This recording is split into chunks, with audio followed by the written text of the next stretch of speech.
This is the Buzz Adams Morning Show podcast. Barstool Talk Daily. Except it's really early in the morning and no booze. For the most part.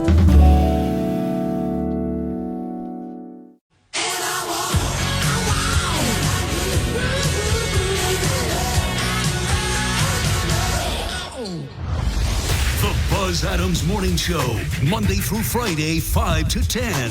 KLAQ and KLAQ HD1, El Paso, a town square media station. Good morning. Today is a very special day. It's a very special day. Why is today a special day? Because today is E-G-I-M, that's right. Today is... Thank God it's Monday. Thank God it's Monday. Is that a real thing? Is that a real thing? Why, yes, it is. Google it. You can Google it. It's worth a Google. I don't need to. I believe you. You know what else I just realized? It's showtime. From the KLAQ studios in beautiful sunny El Paso, Texas. Does anyone copy my transmission? The Buzz Adams Morning Show is back. Good morning, my neighbor. Only on 95.5 KLAQ El Paso. Thank you and good morning. Welcome everybody to our show. Thank you for joining us today. It is Monday, the beginning of another week, but next Monday is a holiday. I know not everybody's going to get the day off, but next Monday is Memorial Day. I wonder if we get that. I kind of ran that by the boss, and apparently he's under the impression that we do get that day off. Oh, good. Okay. So the Memorial Day weekend is only 4 days away, guys. Woo! Hey, welcome to the show, everybody. Appreciate you being along. We've got a lot coming up today. I got a true crime report. We're going to talk about what the NFL did. They had to consult Taylor Swift's concert schedule before they made up their schedule for the upcoming season. And that has really set the conspiracy theorist afire. A fire? Yeah. Wait a minute. You're telling me now they're rigging it so Taylor can be at all of her boyfriend's games? But is that what this is all about? We will find out later. Interesting. Scotty Scheffler, who was arrested Friday morning, booked into jail in Louisville, Kentucky, still made it to play golf on Friday. I think I calculated he shot a 4 under after being arrested. I don't know what that means, but you seemed so excited when you were texting us. I had to let you guys know this could be history in the making. Scheffler ended up not winning the PGA Championship. It was won by Xander Schauffele. But just the fact that after being arrested, you could go out there and compete at one of the major golf tournaments and find yourself real close to the top of the leaderboard was very impressive. But here's something interesting. I don't know if people are talking about it very much. Scheffler's version of what happened that got him arrested is very different from what the police officer wrote on his report. The police officer wrote on his report that he had jumped on the car to try and stop him and didn't stop him, and he was dragged and had to go to the hospital and all this stuff. And Scotty Scheffler saying, I misunderstood what the guy given direction, the cop, I misunderstood his directions, and it was a complete accident. Somebody's embellishing their side of the story here, right? Yeah. And the first thing I got off on Friday, and I wanted to hear what's going on with Scotty Scheffler. So I turn on the radio sports talk, and they've got a legal expert in there, or, somebody who's got experience with the police. And they were saying, when you see a police report, you're only seeing one side of the story. Right. And I was like, wow, that's a challenge thrown out there. So I think this is a great moment for us to get to the bottom of this. Who's not telling 100% the truth here, Scotty Scheffler or the police officer who arrested him? Because I guess it could be a misunderstanding, but the ticket or the reason for the arrest that was given is a really different picture from what Scotty Scheffler's saying. Anyway, Scotty Scheffler did make the cut for the weekend. He had a great day on Friday and had a bad Saturday, but came back Sunday to finish pretty strong. So he finished in some of the big money at the PGA Championship. I know you're really looking forward to the next few days when we're talking a lot about golf because of this. I'm so excited about this. I want to give the weather for you. Take a look at the El Paso forecast as we're starting the work week off. But Joanna, would you tell me what's coming up on your Hollywood Cheesemaker in about an hour? Sure. Good news. Yes. The person who attacked Steve Buscemi has been arrested and charged in New York City. I think every Steve Buscemi fan ought to get to kick him in the seat of the pants once. Yeah, right. Turns out it was a 50-year-old homeless man. Yeah, I suspect a lot of these, when you hear about somebody just randomly being punched or, pushed onto the subway or, anything like that, I've got to think a lot of these have got to do with people that are mentally ill, I should say. I almost said crazy, but yeah, crazy. All right, well, good to know that menace is off the streets. Will Steve Buscemi ever get his good looks back after this? You keep saying that. Here's the forecast for today. We could hit 100, folks. We came pretty close over the weekend. It got pretty warm yesterday and Saturday. Yeah, we finally got the air on at my house. Yeah, finally had to turn the air on. It's about that time. Partly cloudy today. Could hit 100. They're saying for the forecast officially, they've got 99. But as we know, that could easily creep up there a little bit warmer than they expect and get us into the 100s. Winds are going to pick up later in the late afternoon. Not so breezy in the morning, but sometime around 3 or 4 o'clock, you're going to see those winds picking up around 20 miles an hour in the late afternoon. For tomorrow, more sunny. We're going to continue. High is going to be in the mid-90s, 95, they're saying, for Tuesday. And winds are going to be 10 to 15 miles an hour.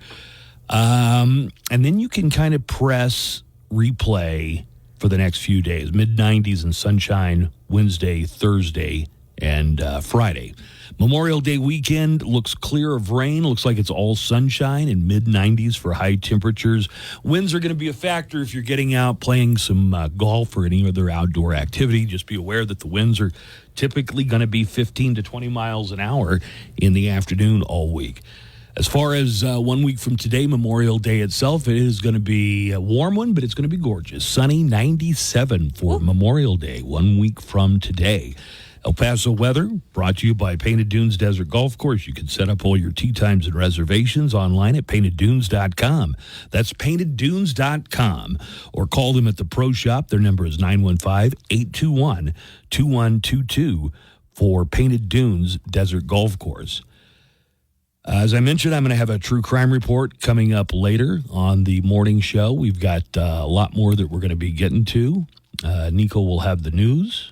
We assume. Did you get a message? Yes. Yeah, we both got a message. What did it say? He's feeling under the weather today. Feeling under the weather. Yes. Okay. All right. Like I say, you never know. You going to watch The King of the Hill when it comes back on TV? Or were you ever a fan? Were you a fan? I was, yeah. Yeah, I was too. I am interested in this. What is it, a reboot? I think it's just a revival. So they're going to pick up, and Bobby is going to be 21 years old. Oh, really? Yeah, the voice actress who plays Bobby Hill is named Pamela Adlon. She's great, yeah. She says that the reboot takes place when Bobby is 21 years old and a chef at a fusion restaurant in Dallas. Oh, nice. That sounds definitely like something Bobby would do. Season 1. I thought he wanted to be a prop comic like his comedy hero, Carrot Head. Oh, yeah. No, what was his name? Broccoli Head. Broccoli Head. Season 1 of the new King of the Hill will premiere sometime next year on Hulu. Dabney Coleman passed away. If you watch movies and television, you're probably aware that he was in a ton of stuff, including Tootsie. 9 to 5, he was the mean boss that Dolly Parton and Jane Fonda and Lily Tomlin gave hell to. He was in War Games. He was also on TV shows like Boardwalk Empire and Yellowstone. Dabney Coleman was 92 years old. And the new kids movie with Ryan Reynolds, If, won the box office, earning $35 million in its opening weekend. So that is what dominated at the box office over the weekend. I got so many messages on Instagram from our listeners who said, we have to see this movie. If? Yes. Really? Really? It's that kind of endorsement that makes me sometimes go see things I wouldn't otherwise see. Yeah, I might do that. Well, do they specifically say why? Just that it's like you got. It's really good. Okay. Yeah, I've heard that before. You're We're going to have Today in Sound Clips on the way in just a few minutes, and just the two of us today, huh? Just the two of us. That's right. The Daily Calendar. Today, May 20th. Today is Be a Millionaire Day. Do at least one thing today that makes you feel like $1 million. Try a spa treatment, take a test drive in an exotic car, just treat yourself. And it's National Rescue Dog Day. Support a shelter if you can, or get yourself a new forever friend. Happy birthday, Cher, rapper Busta Rhymes, and late actor Jimmy Stewart. And that's your daily calendar. Hey, it's Daniel Paulus. I'll be along starting at 3 with everything from Led Zeppelin to Soundgarden. It's Warren's with TrialLawyers.com. Decades of experience available to you. Wyatt Underwood, TrialLawyers.com. El Paso's own live and local. The Buzz Adams Morning Show. 95.5 KLAQ.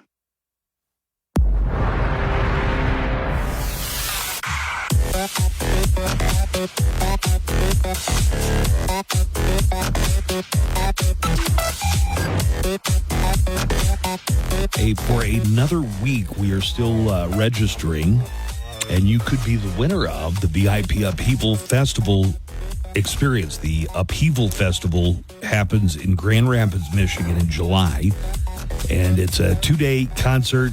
We got tickets for you for both days, featuring Bad Omens, Beartooth, Godsmack is there. And it is code word contest, so be listening for code words throughout the day. I'll give you the approximate times in just a minute. As soon as you hear one of our Upheaval code words, enter it on the KLAQ mobile app. And here are the times that we're going to have code words available for you each day this week, Monday through Friday. 10 a.m. is the first one.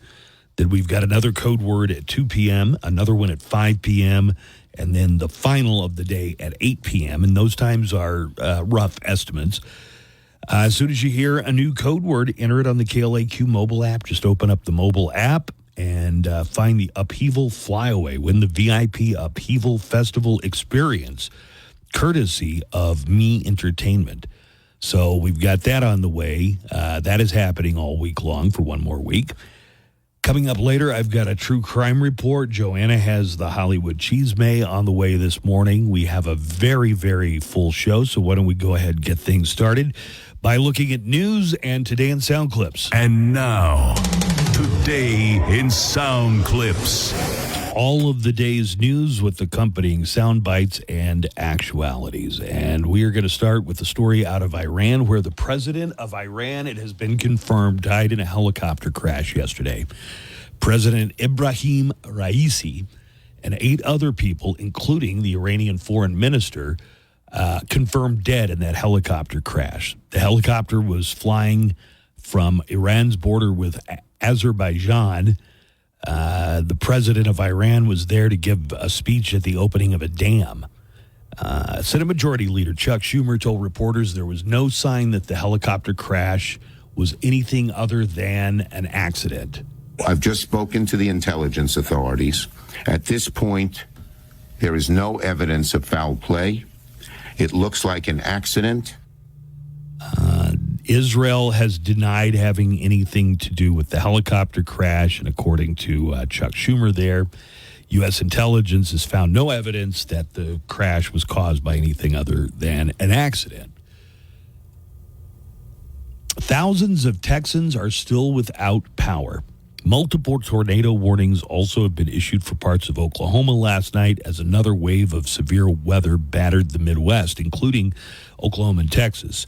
Tornado damage was reported near Will Rogers Airport in Oklahoma City as the storms continued into the early morning hours.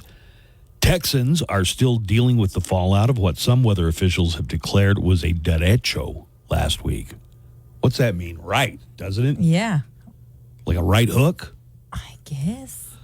The severe weather that swept across the Houston area left hundreds of thousands of people without power, and some are still in the dark now. Officials with CenterPoint Energy said they hope to have the power restored for the majority of their customers by the end of the day, Wednesday.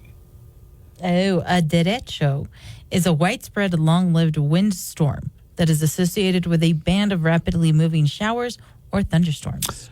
Talking to NBC News yesterday, CenterPoint Energy High Voltage Operations Vice President David Mercado said some customers in Texas might not have power restored until the middle of the week. We're anticipating being able to restore the majority of our customers by the end of day Wednesday.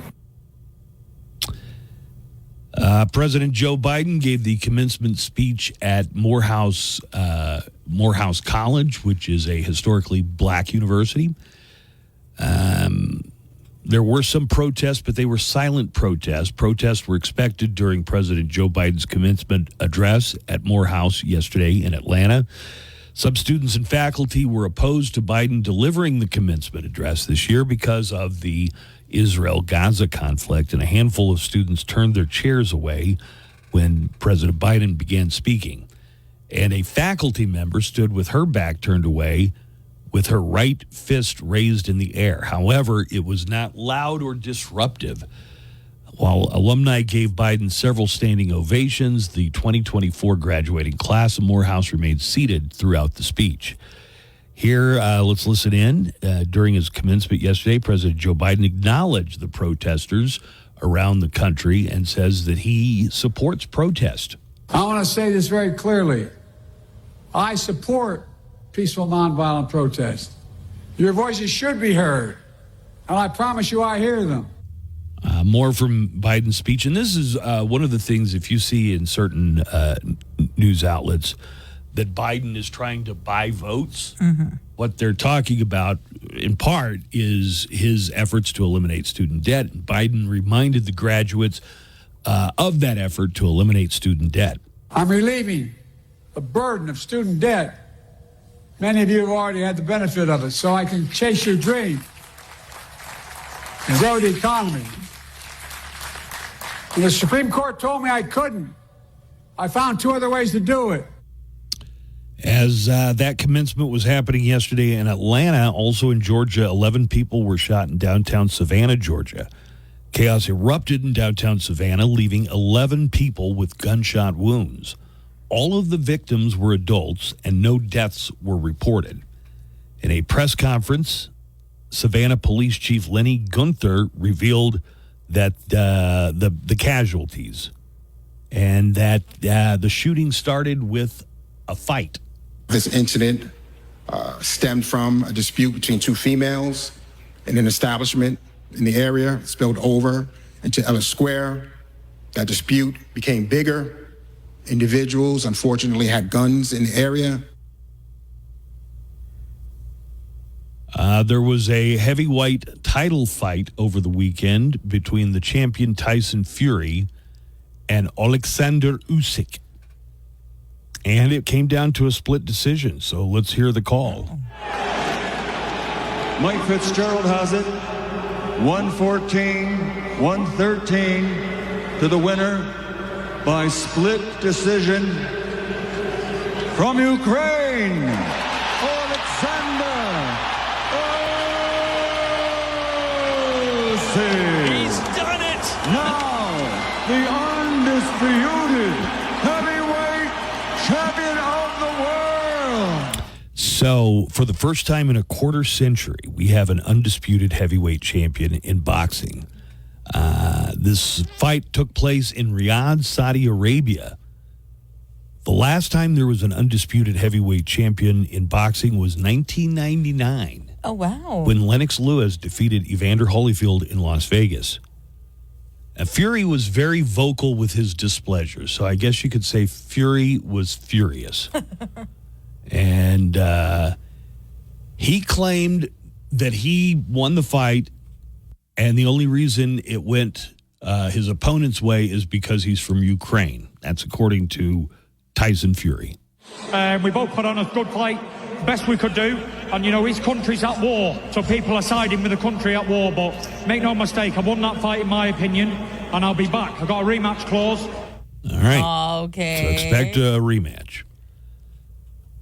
Tell me what you think is going through the minds of most of the students. I'm going to go back to another graduation. This is UMass Dartmouth.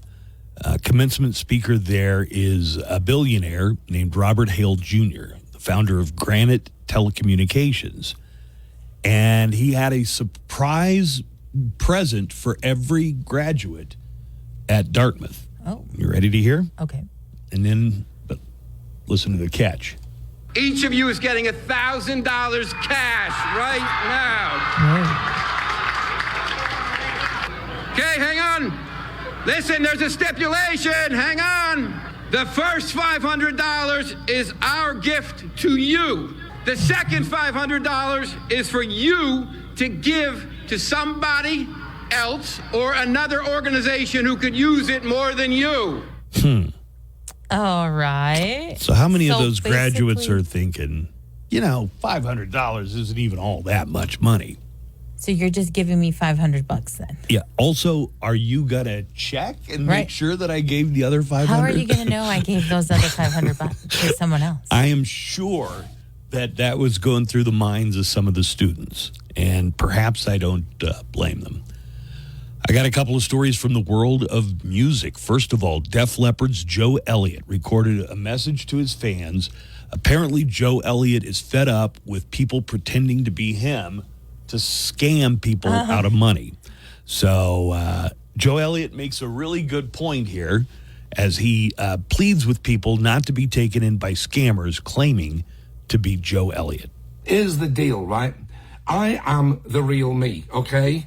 Joe Elliott. Elliott is spelled with 2 T's, not one, and I'm not much to brag, but I don't need your money, okay? I would never, ever ask you for money. Right. Why is Brad Pitt contacting you to ask for money, or any celebrity? Yeah. Why are they reaching out to you for money? So let me back that up for just a second. And I'm not much to brag, but I don't need your money, okay? I would never, ever ask you for money. Please tell everybody you know I am not scamming anyone. So anybody that pretends to be me or anybody that sends you an email, it's not true, okay? It's absolute, complete and utter bollocks, right? So don't fall for this awful thing that's going on here with people trying to scam money. And look forward to seeing you all, the real me, seeing you all on tour this summer in the States, starting in July. Till then, take care and don't fall for this scam. It's not me.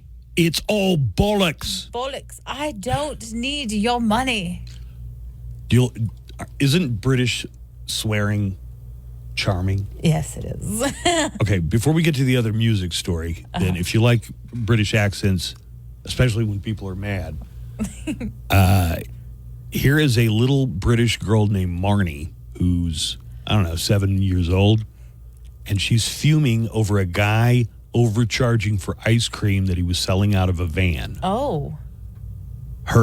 She's very emotional about it. Okay. Which makes it funny. And she's got a thick, what I identify almost as a Cockney. Oh, a Cockney. Kinda. It makes it funny. I might be getting that wrong, but the guy was selling ice cream, only taking cash, and she's fuming over how much this dude wanted for ice cream. Okay. Here is 7-year-old Marnie.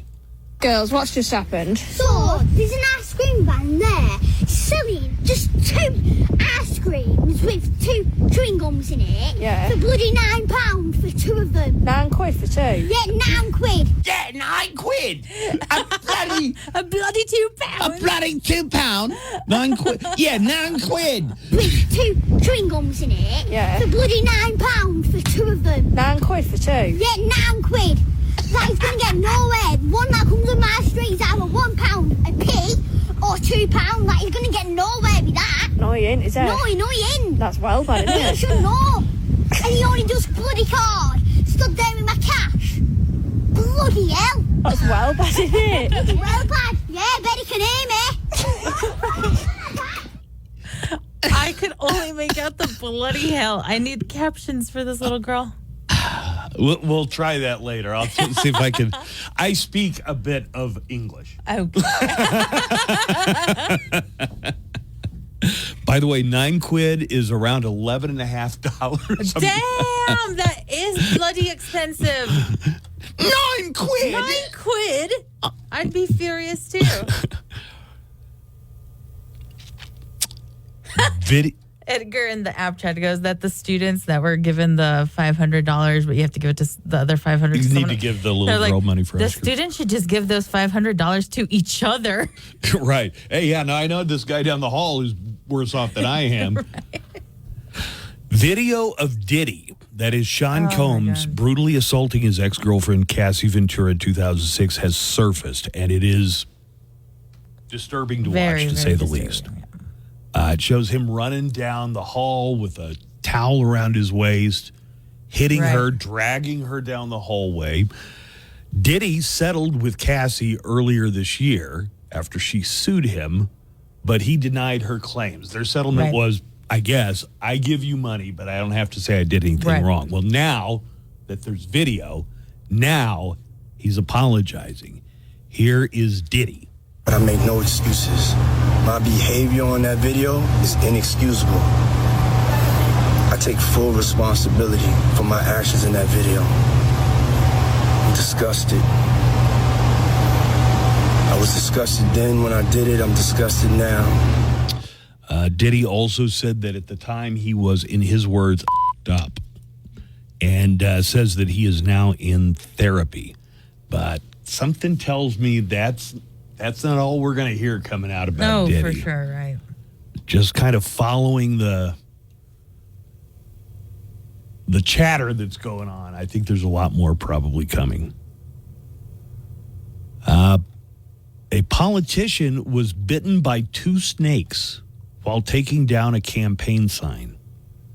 A candidate for West Virginia Secretary of State is in the hospital after 2 copperhead snakes bit him while he was trying to take his election signs down. Oh, God. Here is politician Doug Scaff talking about the incident. I take 5 feet up into the hillside and grab one side of my sign, and then boom, I just felt like I stepped on a barbed wire, and it penetrated through my shoe. I looked down, and there was a hole in my shoe. I didn't think anything of it. Then I went and grabbed the other side, kind of shook it off, like I must have stepped on something. And I went to the next side. I pulled the sign down. It hit me again. Another something sharp. I looked down. It was a copperhead snake, had just bit me, and then a second one popped up and bit me a second time within 5 seconds. Do you think we have a lot of snakes in El Paso? Well, I haven't seen one. You've never seen a snake? I've never seen a snake. You've never here in seen El one Paso. crossing a road? A road, yeah, but that's like going towards maybe Las Cruces or something, but never in El Paso proper, you know. I've seen them, but God to never see one. They're rare. Like, it was really something last week. We went to Painted Dunes and we were playing golf. We saw 2 snakes on the same day, and it was like, wow, that was remarkable. They were like rat snakes, but there are rattlers out there. I don't want you to get the wrong idea before what I say next. Okay. There are places in this country of ours, in fact, in this state, that are just crawling with snakes. Like there are places in Oklahoma where I go, if you're walking across a field, you can just hear them. Like many slithering. For the most part, they're trying to get away from where you're going. But they're like, oh, a human. Yeah. And then you're like, oh, a snake. I mean, that was the thing we always had to do if we were going to go play out in the woods or especially anywhere around a body of water. We had to really kind of raise a ruckus to make sure there weren't snakes. Raise a ruckus. Well, the worst thing you can do is surprise a snake. Uh-huh. You know, if you kind of announce your presence by tromping around and stuff. But, I'll bet you up there in the West Virginia and places like that, I bet you they're thick. Why don't we just kill all snakes? Snakes are scary, man. Who would miss them? Right? And finally, we're hearing from one side of the Hall versus Oates dispute. Oh, snap. John Oates did an exclusive interview for ABC. And Oates, who is he's the guy with the mustache. So he's the shorter guy, dark hair, mustache. Okay. John Oates explained why he wanted to sell his half of the company that he owns with Daryl Hall. I got frustrated, and I said, you know what? Daryl has always wanted to be his own man. I said, I'm going to give him the opportunity to do that. If I sell my half, he can do what he wants. And it was kind of ruining my life, to be honest with you. I wasn't happy. Oh, my God. I just want to say to both of these gentlemen, I'm so saddened. and I'm a fan of their music, nobody's going to pack out a stadium to go see Oates. Just Oates. Right. Nobody's going to pack out something like the Plaza Theater to see Hall. Right. You need to be guys Hall and Oates. You come as a package. That's right. Further in the interview, John Oates hit back at Daryl Hall's claims of, well, I guess Daryl Hall had said this was a ultimate partnership betrayal. According to John Oates, the legendary duo were never really that close. We never really had a lot of disagreements, but then again, we never really talked to each other very much after, for the past 20 years, we'd show up at a show individually, walk on stage, play, and then we'd go our separate ways. What does that do to you? That makes me so sad. I mean, when Hall & Oates probably haven't had a big hit song in over 30 years, right? Yeah, probably 30 years. Yeah, they probably didn't have that much to talk about. You weren't making new material. I'm sure they did, but you know what I mean? It's just like show up, play Rich Girl. Yeah, just play Kiss on My List. Play Kiss on My List, Man Eater, and then Split the Fortune. Anyway, will they get back together? Yeah, maybe when one of them wants to buy a boat or something, they might get back together. Hall & Oates, what's the reason for your breakup? Yes. Daryl Hall, what about getting back together with John Oates? John Oates, what do you have to say to Daryl? What if we asked you to get up on stage together? And what are your friends saying about reuniting? What else did you tell John? And John, what was your response to Daryl? You're gone too far, 'cause you know it don't matter anyway. How do you really feel? I feel I can't go on. One last question. What did you say to the lawyer who wrote up the breakup agreement?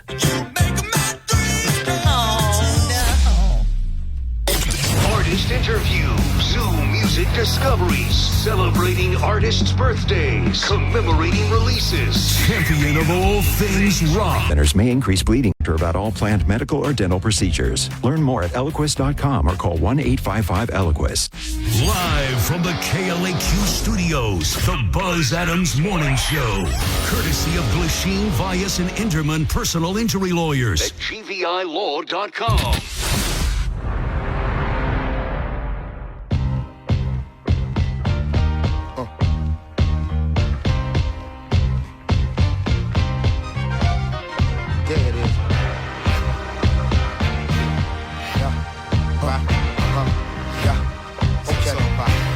All right, we're going to get into the Mo Show calendar and daily almanac of events coming up in just a few moments. We'll have that on the way for you.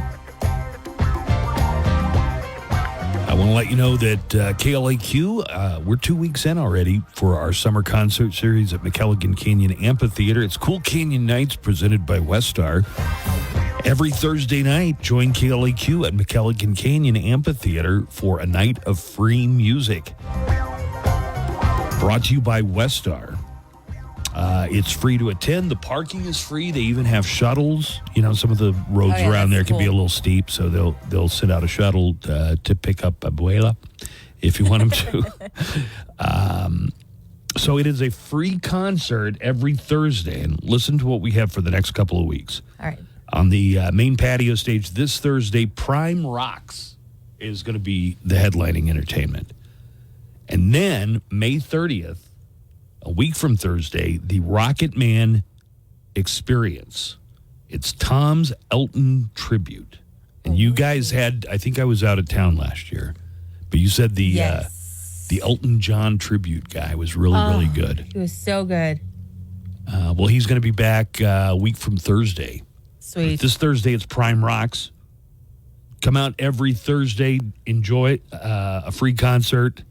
And, they got food and drink and everything else there. And it's not too hot. You know, it's cool. We call it cool for a reason, man. Now, We are hosting one of those. I think they want us to be out there for the Elton John tribute. Sweet. Hey, today is National Streaming Day. I'll give you that much ahead of the Mo Show calendar. Mm-hmm. How many streaming services? Do you know exactly how many you have? Because I'd have to guess. 4. Yeah. So I do have Netflix, Hulu. Mm-hmm. I don't think I ever watched anything on Hulu. Really? What's on Hulu? You don't watch like the shows the next day? Hulu is the one that does like, hey, if it's on Fox one day, it'll be streaming and available the next day. No, not that much. Oh no, because you still do like DVR. I still use a DVR. That's still the technology of the future as far as I'm concerned. I got Netflix. I do have Hulu, but I'm thinking that one over. Amazon Prime. Disney. You got Disney Plus, right? 5. Then I got 5. I forgot about Disney Plus. How about Max? Oh, 6. damn. 6. Paramount Plus? No. Peacock. I have Peacock. Okay. You do you need to add one more or No, that was already figured into my number. But we're up to 6, right? We're up to 6. Apple TV Plus. I do not have that. Okay. I'm going to test you here real quick, okay? Okay. I'll play the sounder from a streaming service. And Joanna, you see if you can identify the sounder, okay? Okay. And I got 1, 2, 3, 4, 5, 6, 7, 8, 9. Oh, my God. I was going to say if you get 4 of them, that's doing pretty good. Okay. All right, here's the first. Which means I have no life. Go on. Happy National Streaming Day, everybody. Here are the different streaming sounders. Okay. That's the famous ta-dum from Netflix. Absolutely. That's an easy point for you there. How about this one?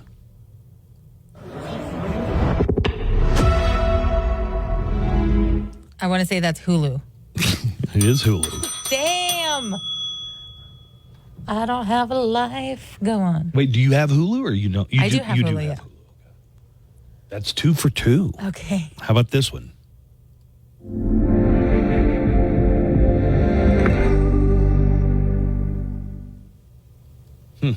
For a moment there, it sounded like the PlayStation 2 sound.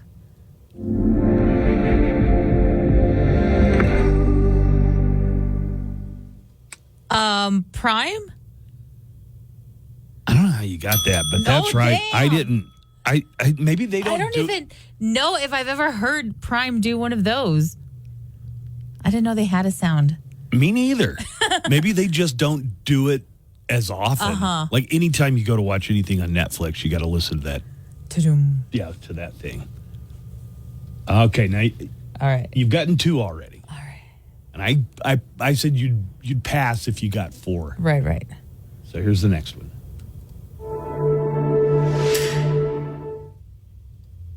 Oh. Let me just get everybody caught up if you're just joining us today. Today is National Streaming Day, and I'm testing Joanna on how well she knows the sounders from different streaming services. So, And we just found out Prime has one. What is that one? What is that one? It's definitely familiar, isn't it? It is, yeah.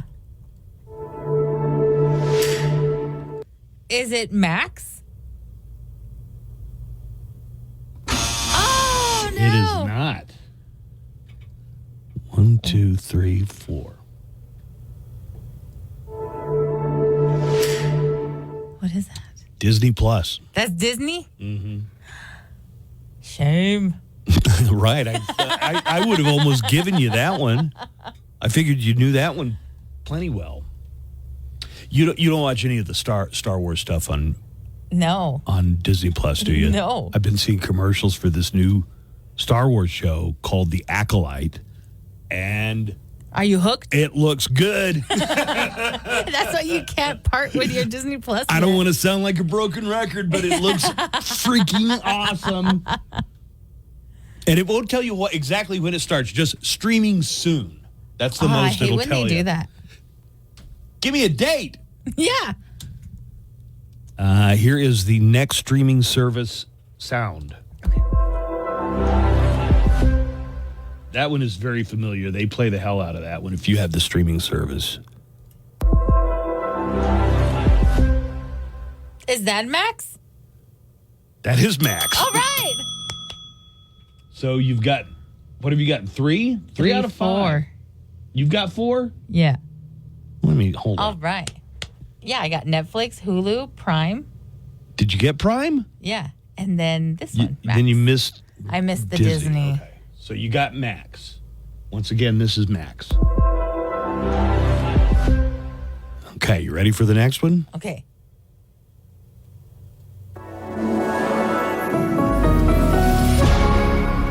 Oh, that one sounds familiar. What is that? Oh, play it again. This is one I have, but I don't think you had it.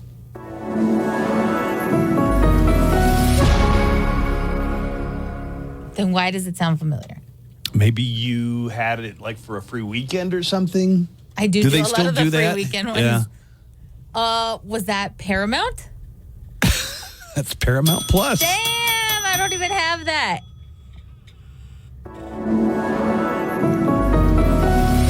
This is getting sad. I have no life. How are you so good at this? I have no life. I go to my streaming services. By the way, I'm done with Bridgerton. Somebody suggest something else I should watch. Should I start watching Only Murders in the Building? I don't know. I mean, I know some people love it, and I definitely like all the people that are in it. Uh-huh. But I just, I don't know. Did you watch some of it? Yeah. I watched like 2 or 3 episodes of the first season. Ooh, and someone says The Acolyte, June 4th, Buzz.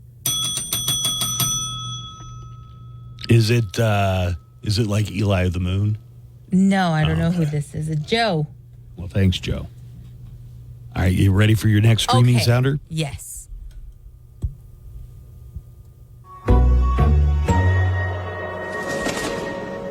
Whoa.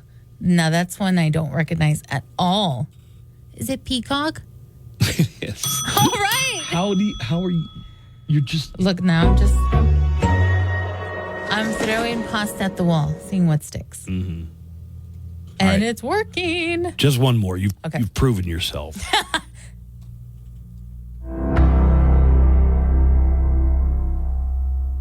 Does somebody get paid for writing just one note? Yeah. How do they come up with these? Dum, dum, dum, dum. Like, how much could you possibly get paid for something like that? Probably a lot. What if you just got a penny every time somebody heard that? There's another penny. Yeah, I don't recognize that one at all. That is Apple TV Plus. That's Apple? Mm-hmm. I definitely don't have that. Okay, just as a bonus, do you know this one?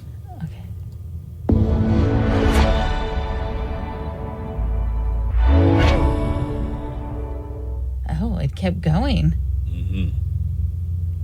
Oh, no, I don't. What other streaming services are there? This is YouTube TV. Oh. Startup.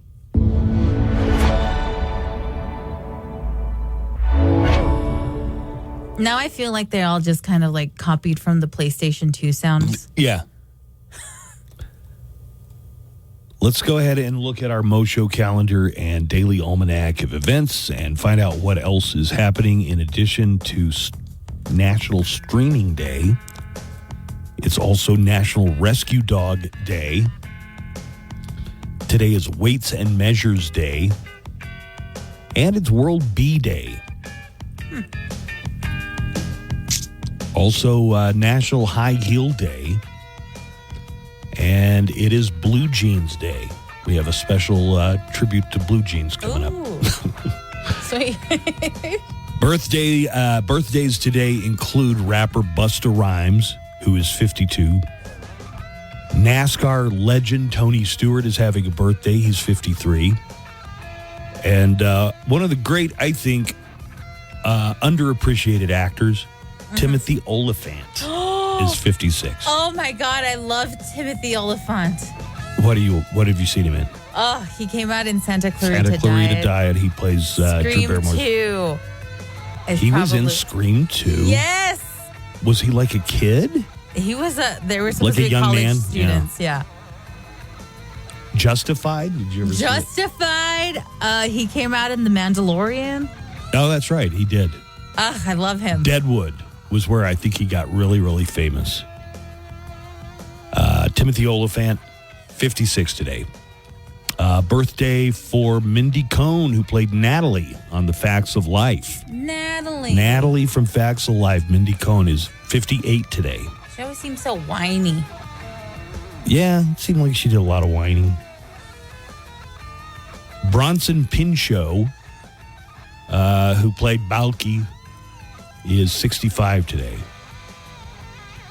And Go-Go's guitarist Jane Wiedlin is having a birthday today. She turns 66.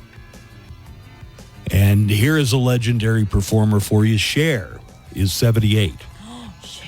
Now, have I ever seen Cher in concert? No, I haven't. No. But I've been to drag shows, and I've seen my fair share of Chers at drag shows. She is a favorite, yes. 31 years ago on this date, in 1993, more than 80 million people watched the final episode of Cheers. Wow. 80 million people were all watching the same thing for the final episode of Cheers. That makes it the second highest rated series finale ever, just behind MASH and just ahead of Seinfeld. All right, today is National Blue Jeans Day. Blue jeans have been around since the 1800s. They were originally made for, prospectors and ranchers and people who needed really tough pants. I want to ask you, skinny jeans. Yes. Are they still in or are they out? According to Gen Z, they are out. According to me, in. Well, I'm reading an article from last month in Vogue, okay? Okay. And it says why skinny jeans won't die. Hell no, they won't. Retailers from Madewell to Gap report a dwindling interest in slim cut denim, yet looking at the AW24 shows one night, one might wonder whether the dog days of drain pipes might soon be over. Drain pipes? The article goes on to say, skipping down a few paragraphs, there are few items of clothing more divisive than the skinny jean. Once a sign that you possess both excellent taste and a CD wallet full of New York's spikiest guitar bands, tight denim trousers fell into a devastating downward spiral. Around the same time, everybody stopped listening to those bands. From the mid-2010s onward, the world at large started buying wider cut trousers. Or as James Harris says, co-host of the Throwing Fits podcast, the skinny jean era was such a blight on society that the pendulum swung violently in the opposite direction. So everything here is sounding like skinny jeans are out. But the article goes on to make the case that they might be down, but they're not out. And the skinny jeans are probably eventually going to make a comeback. They're like, why won't they die? But like kids, your kids' age and my kid, I notice a lot of kids my daughter's age and my daughter wearing pants that look like mom jeans. Mom jeans, yeah. High-waisted pants are so in. So high-waisted. Mm-hmm. And that's the thing now. Skinny, skinny jeans. Skinny, skinny jeans. Today's program is brought to you by Skinny Jeans. Hey, tough guy in the skinny jeans. I can see your camel toe, sweetheart. Get your skinny jeans on. Hey, it's Chuck, your host for Loudwire Nights. Tonight at 7, we will rock the borderland with the best rock ever made and the best rock being made. Special guests, birthday and anniversary celebrations, and every night at 10. To register, log on to walkforkidselpaso.org. Sponsored by the City of Sunland Park. The Buzz Adams Morning Show, Monday through Friday, 5 to 10. KLAQ and KLAQ HD1, El Paso, a Town Square media station.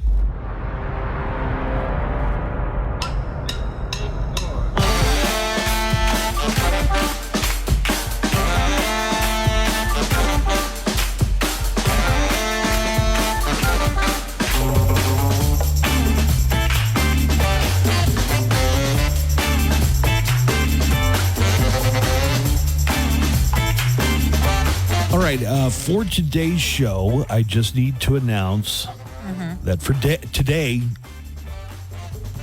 Yes. at least for today, Just the two of us just Joanna and I, can make it if we try. no Nico. Me and you. Just you me and and me. Both of us. Just the two of us building castles in the sky. Just the two of us, you and I. We look for love. Let me get a few calls going here. Okay. Let me give out the numbers. You can call and leave us a message anytime during the show, outside of the show, middle of the night on a Saturday. Doesn't matter. You can drop us a message by calling the Neck line, and that number is 844-805-NECK, 844-805-6325. If you want to call us in the studio, you are more than welcome to do that. In fact, we prefer it. We give studio line calls preference, so you get to go to the front of the line. KLAQ studio line is 915-910-4995. That's the area code, 915-910-4995. The topic of snakes came up. Oh, yes. Because a politician in West Virginia got bit by two snakes while trying to take his own campaign sign down. And I think a lot of people think being out in the desert, there must be a lot of snakes, and maybe there are, but you really don't see them that much. Right. In El Paso. Hey, speaking of them snakes, so going east from here, small city, Sweetwater, they got a rattlesnake roundup that they do every year. And it's actually pretty cool. But you're talking about like tens of thousands, maybe even hundreds of thousands of rattlesnakes. It's a lot of fun. I've never been to the Sweetwater rattlesnake roundup. It sounds terrifying to me. They have people go out. They have a competition to see who can catch the most in a certain amount of time. They take all of the snakes. Catch them with your bare hands? No, I think most of what I've seen are guys using like long sticks that have something like tongs on the end of them. Okay. You know, I imagine there are probably different techniques, but they also milk the snakes for their venom to make anti-venom out of. Oh, my God. And they cook some of them up, is my understanding. Rattlesnake tacos. Nico wrote an article where he suggested that it was like cruel to the snakes to go out and round them up. And somehow it got shared in Sweetwater, and people were not happy with Really? Nico. Yeah. I think they called him like a stupid liberal who needs to go back to California or something. A few more calls here. Good morning. Happy Monday. Your buddy Ray Ray here. Calling in today, is there an update on the gentleman that was walking, I think, to San Antonio? We know his whereabouts. How far has he gone? Right. All right. Just curious. Love you guys. He was walking to Houston, wasn't he? I forget where he was walking to. Yeah, there's to raise awareness about veterans.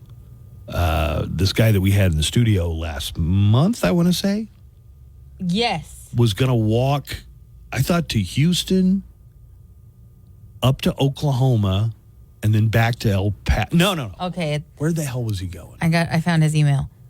He's walking from here to Fort Worth, and then from Fort Worth to Houston, and then back. Yeah, but I thought he told us he was also going to make a jaunt up to Oklahoma. Oh, yeah, he probably did. All right. And his cause is? Veterans awareness. Yeah. Okay. And you remember his name? Wayne. Just Wayne? Wayne Weaver. Wayne Weaver. Will you, when you get a chance, I know you're busy, Uh-huh. get an update on Wayne Weaver for I us? will look into this, yes, because I am also interested. Our buddy Wayne.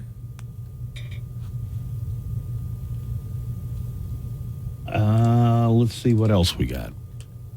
Can I just say, like, I love now that I can get the neckline calls. Yeah. Because it kind of gives you a little transcript. It's not always right. but it's kind of Sometimes like it's entertaining. captions. Yeah. And it's like when I can't understand what they're saying on the call, I can just go to what it says in the writing. It's great. We got a lot of. We've just got a lot of calls here. I just want to see if I'm playing. I want to see which ones I really, really want to play. All right, here goes. Hey, how y'all doing? Hey, what's going on up there? Hey, listen, I'm on my way to work. I got a client to meet out here in the Northeast, and I watched the golf tournament yesterday, and I know they're both Americans, but the top two finishers had French last names, DeChambeau and Soufflé. And I was just thinking, what happened to the good old days?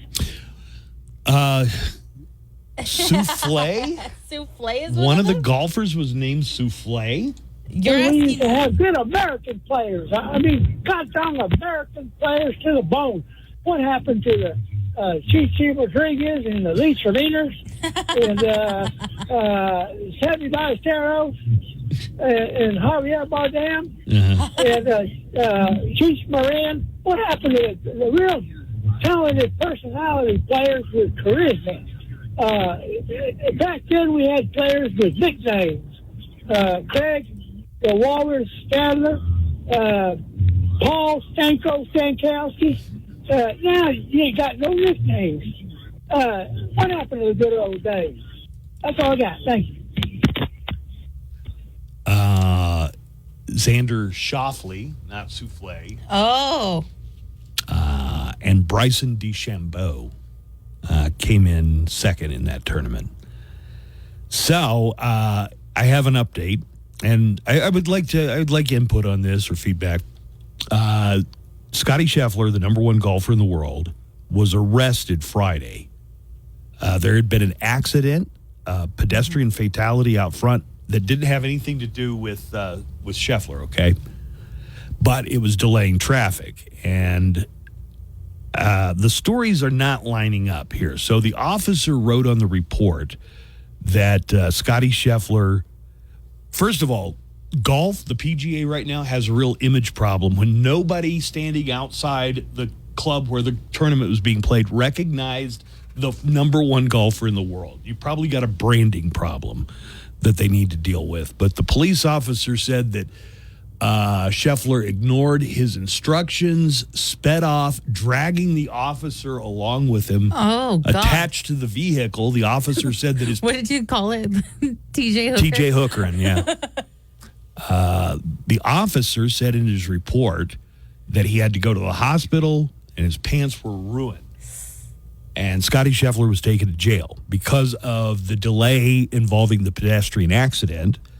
He was able to get out of jail and make it back in time for his tee time, and he had a good day on Friday.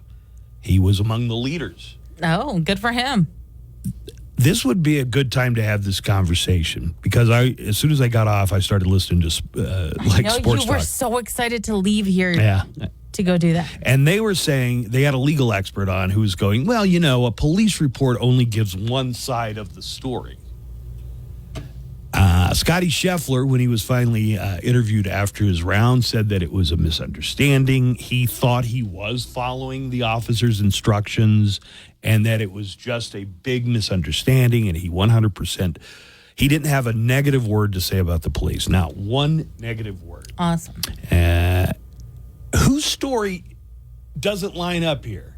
This would be a good time to get to the bottom of it, Like, he was charged with felonious assault on an officer, but if it was just a simple mistake and the police officer is blowing this out of proportion, I think they need to investigate and talk to eyewitnesses and find out what's the truth. I think somebody said, there's no body cam footage from the officer, but there was, surveillance footage from one of the lights.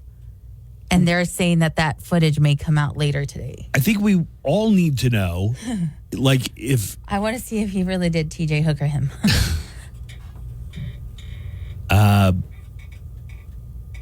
Yeah, I guess I'm like, wait a minute. Scotty Scheffler got out of the car. The officer shoved him, so he wasn't so hurt that he couldn't shove Scotty Scheffler. Shoved him and put him in handcuffs, and then charged him with assault on an officer. Because now it's in the spotlight. Or on the other hand, did they give Scotty Scheffler special treatment? If the officer is what he's saying is true, Scotty Scheffler should not have been allowed to leave jail that day. Yeah. I mean, if it was a felony assault. Oh my God, I didn't think about that either. Yeah. So Scotty Scheffler seemed very genuine. I haven't heard from the police officer, but he very genuinely seemed to, like, I'm sorry this happened. It was just complete a accident, misunderstanding. Or do didn't police think officers TJ Hooker just the guy. add stuff on to people? I don't know why. Maybe they knew like that was him. They didn't. Apparently, no one knew. Yeah, that it was Scotty I'm not Scheffler. gonna lie. If I wouldn't be able to pick him up in the crowd at all. Like, oh, that's Scotty Scheffler. Yeah, I'd be like, there goes another dude. That's a problem. Well, but you don't watch golf. I don't watch golf, but I feel like if I were with you, Buzz, you'd be like, Scotty Scheffler. That's Scotty Scheffler. Scotty Scheffler's getting handcuffed and put in the back of a car. So did the officer embellish? Was it like just an accident and the officer blew it out of proportion? This would be a good time to really find out what's Buzz is what. like, we need different camera angles. What happened? I think there were several eyewitnesses. There were several witnesses. They do say, yeah. As far as I know, they have not dropped charges against Scotty Scheffler. But then why did they just let him go? Right. I mean, if it's something else where he really was driving like a maniac and they let him go because he's the number one golfer in the world, that's a different problem, but still Didn't a problem. they also like push back the tee time? They said the tee time pushback was because of the pedestrian accident. Sure. And also possible rain delay. Yeah, they might have pushed back the start time so Scotty Scheffler could make it, but we had the picture of him in his orange jumpsuit before the tournament started. Yeah, I can't believe they got him so quickly into a jumpsuit to take his picture. Yeah, it would be good to know, People sometimes get things added to their charges. Is that a thing that routinely happens? Is that... Then that would require a deep investigation. Sure. One way or the other. I hope they don't just patch over it and pretend it didn't happen. You know what I mean? I want to know what actually happened. You're so invested. Coming to Fox this fall. Right now, he's going to jail. A new drama from the producers of Prison Break and Oz. He's going to jail. Scotty Scheffler is prison golfer. And it ain't nothing you can do about it. Sent to jail for a crime he didn't commit. Presumably, they didn't know that was the world's #1 golfer. This two-time Masters champion is about to learn in lockup it's anything but a gimme. Tried not to think about golf, but it was increasingly difficult. Can he survive the hazards without getting cut? It was a long morning. Glad to be sitting here now. When a riot breaks out, does he withdraw or grab a club and tee off? There's no way around it out here. You can't play too defensive and you can't play too aggressive. You just got to hit the right shots. Prison golfer. That's a pretty special feeling. Watch what happens when one man is pushed to par. Find out what's going on. Quirky facts about our region. Urgent things you need to know impacting your drive. And of course, nothing but El Paso's best rock. Oh, with Double G. Use the symptom check at EPI.com and talk to your doctor. That's identifyepi.com. Sponsored by AbbVie. Oh, guess who this is? Buzz Adams and the KLAQ Morning Show. You must be the greatest radio show host ever. Buzz is back.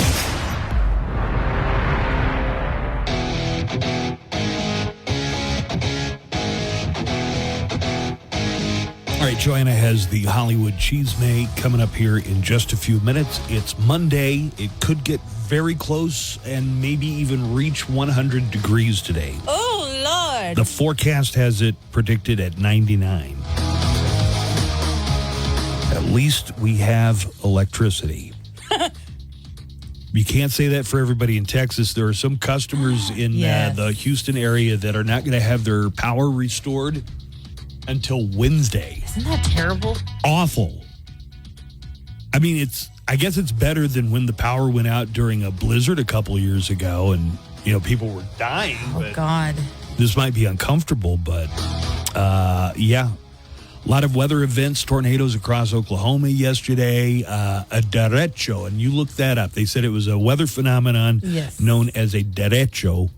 What does that mean? A widespread, long-lived windstorm that is associated with a band of rapidly moving showers or thunderstorms. Okay, well, that's what was hitting Houston. Here's a call on the neckline. Let me give that number out one more time. 844-805-NECK, 844-805-6325. Hey, that golfer, was he let out on a bail? Like, do we know that at all? Or was it just let out? Because that sounds like charges dropped, let out. But if it was bail, then, I mean, yeah, you know, as soon as you get in, you post bail, you can get out pretty quick. Hey, that's a good question. I've been reading a few stories here. Buzz is deeply invested. Deeply invested. He did not pay bail, but it does not look like charges have been dropped, including a felony charge of assault on a police officer. Well, if they're not dropping the charges, why did they let him out? This sounds messed up. Was the cop now lying? I'm invested here. Did they make special arrangements because it was Scotty Scheffler? I wouldn't doubt if that was the case, but did the police officer blow it all out of proportion? So now Scotty Scheffler's got to have his lawyers deal with a felony count of assaulting an officer.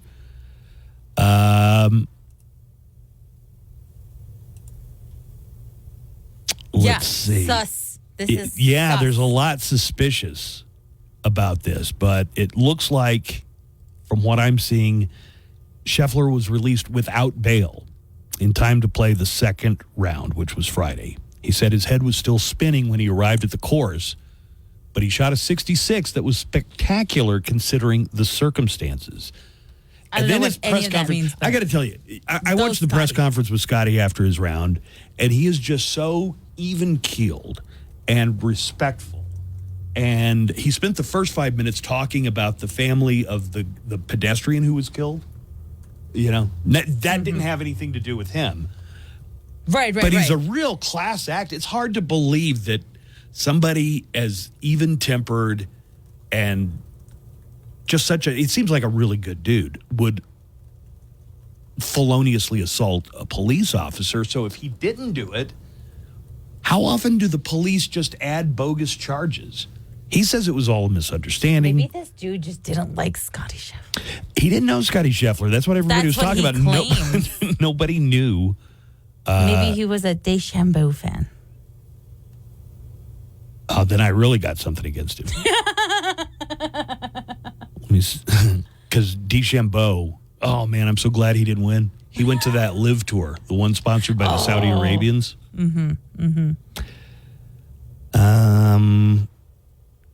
He reportedly, so the police report says that he disregarded the orders of a police officer while trying to navigate his way around a fatal accident that had happened in the early morning hours Friday.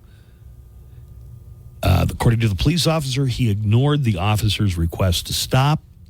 Scheffler allegedly drove on, and the officer, identified as Louisville Police Detective Brian Gillis, grabbed hold of the car. I'm picturing a TJ Hooker scenario, but we don't know if that's the case or not. Right. Scheffler is accused of dragging the detective with him for several yards before ultimately stopping when he was subsequently placed under arrest. Scheffler's tee time was moved back and he made bail and returned to the tournament. See, this one says he made bail and the other one said he was released without bail. So I guess still getting conflicting reports. According to the Louisville mayor, no body camera footage exists of the incident. The mayor of Louisville, Craig Greenberg, said the officer did not have body cam footage turned on during the incident. We will release what footage we have. I mean, if I really get the feeling Scotty Scheffler's being honest about this. And I'm just wondering if believe Scotty. I do. I stand with Scotty. I haven't heard the cop, but he got out there and people had already made up signs, like really, really good signs that were like "Free Scotty." Free Scotty. All right, right, let's go ahead and get to our Hollywood news. It's the Hollywood Cheese May with Joanna Barba this morning. Good morning, Joanna. Good morning. Well, unfortunately, we start with some terrible and disturbing news. Video of Sean Diddy Combs brutally assaulting his ex-girlfriend Cassie in 2016 has surfaced. Diddy settled with Cassie earlier this year after she sued him, but denied her claims. Now he's apologizing and saying that he's in therapy. This was all back in November. Diddy's ex-girlfriend Cassie Ventura sued him for rape and abuse. Her allegations also included a claim that Diddy physically assaulted her in a hotel hallway in March of 2016. Cassie also claimed that Diddy paid the hotel $50,000 for security footage that captured the assault. Through his attorney, Diddy called her claims offensive and outrageous, but he still settled with her the next day. Now Diddy has posted an apology on Instagram saying that he was at rock bottom when the incident occurred. But I make no excuses. My behavior on that video is inexcusable. I take full responsibility for my actions in that video. I'm disgusted. I was disgusted then when I did it. I'm disgusted now. So what she was saying that he did it kind of match up with what's in this video? Right. Well, she was saying that it happened in the hotel hallway, and the surveillance is from the hallway in the hotel that they were at. And it's so unhinged. He's like in a towel. Do we know how much the settlement was for? Or I cannot remember. It had to have been a lot because it was a lot. Yeah. They must have known about this video, so they must have gotten as much as they wanted to get out of Diddy. Right. Well, and he was probably just praying that this video never came to right. light. Well, she also claims that he paid the hotel for the security footage. And if you're thinking that Diddy should be behind bars for this, don't get your hopes up. The LA District Attorney's Office says that if this happened in 2016, the statute of limitations has already run out. I think we're going to be hearing a few more things about Diddy coming out that are not super flattering in the weeks and months ahead. For sure. Meanwhile, a suspect in the Steve Buscemi attack case was arrested and charged in New York City on Friday, according to the New York Police Department. Clifton Williams, a 50-year-old houseless man, has been charged with assault in the second degree after he allegedly punched the actor in the face randomly in the Midtown Manhattan neighborhood of Kips Bay. Williams is facing 2 counts of assault, according to the news outlet. One is a misdemeanor for allegedly randomly punching another man a few minutes before he allegedly punched Buscemi. However, because Buscemi is 66, he is seen as a senior citizen in the eyes of the law. Therefore, Williams' charges were upped to a felony in that case, but not in the other one. So crazy homeless guy then. Yes. Basically. It's a shame, though. I saw a picture of Steve Buscemi, and his lips were swollen, and one eye was lower than the other, and just everything about him looked off. And then I realized that was a picture from before the attack. Oh, you keep saying that about him. He is a national treasure, okay? Cillian Murphy has been confirmed to return for 28 years later by Sony Motion Pictures Group chairman Tom Rothman. Speaking to Deadline, the movie executive said Murphy would be back for the first film in the zombie franchise's new trilogy and vaguely teased that the actor would be involved in, quote, a surprising way and in a way that grows. Hey, there's no way that 28 Days Later came out 28. This isn't like actually 28 When did 28 Days Later come out? I think like around 2007 or 8. I will look that up. Okay, you're looking that 2002. Oh, 2002. So it has been 22 years. Maybe they're just going to be like, and now let's just pretend it was 28 years. Well, it's all make-believe anyway, right? Yes. Did you watch both of the 28 movies? Yes, I did. What'd you think?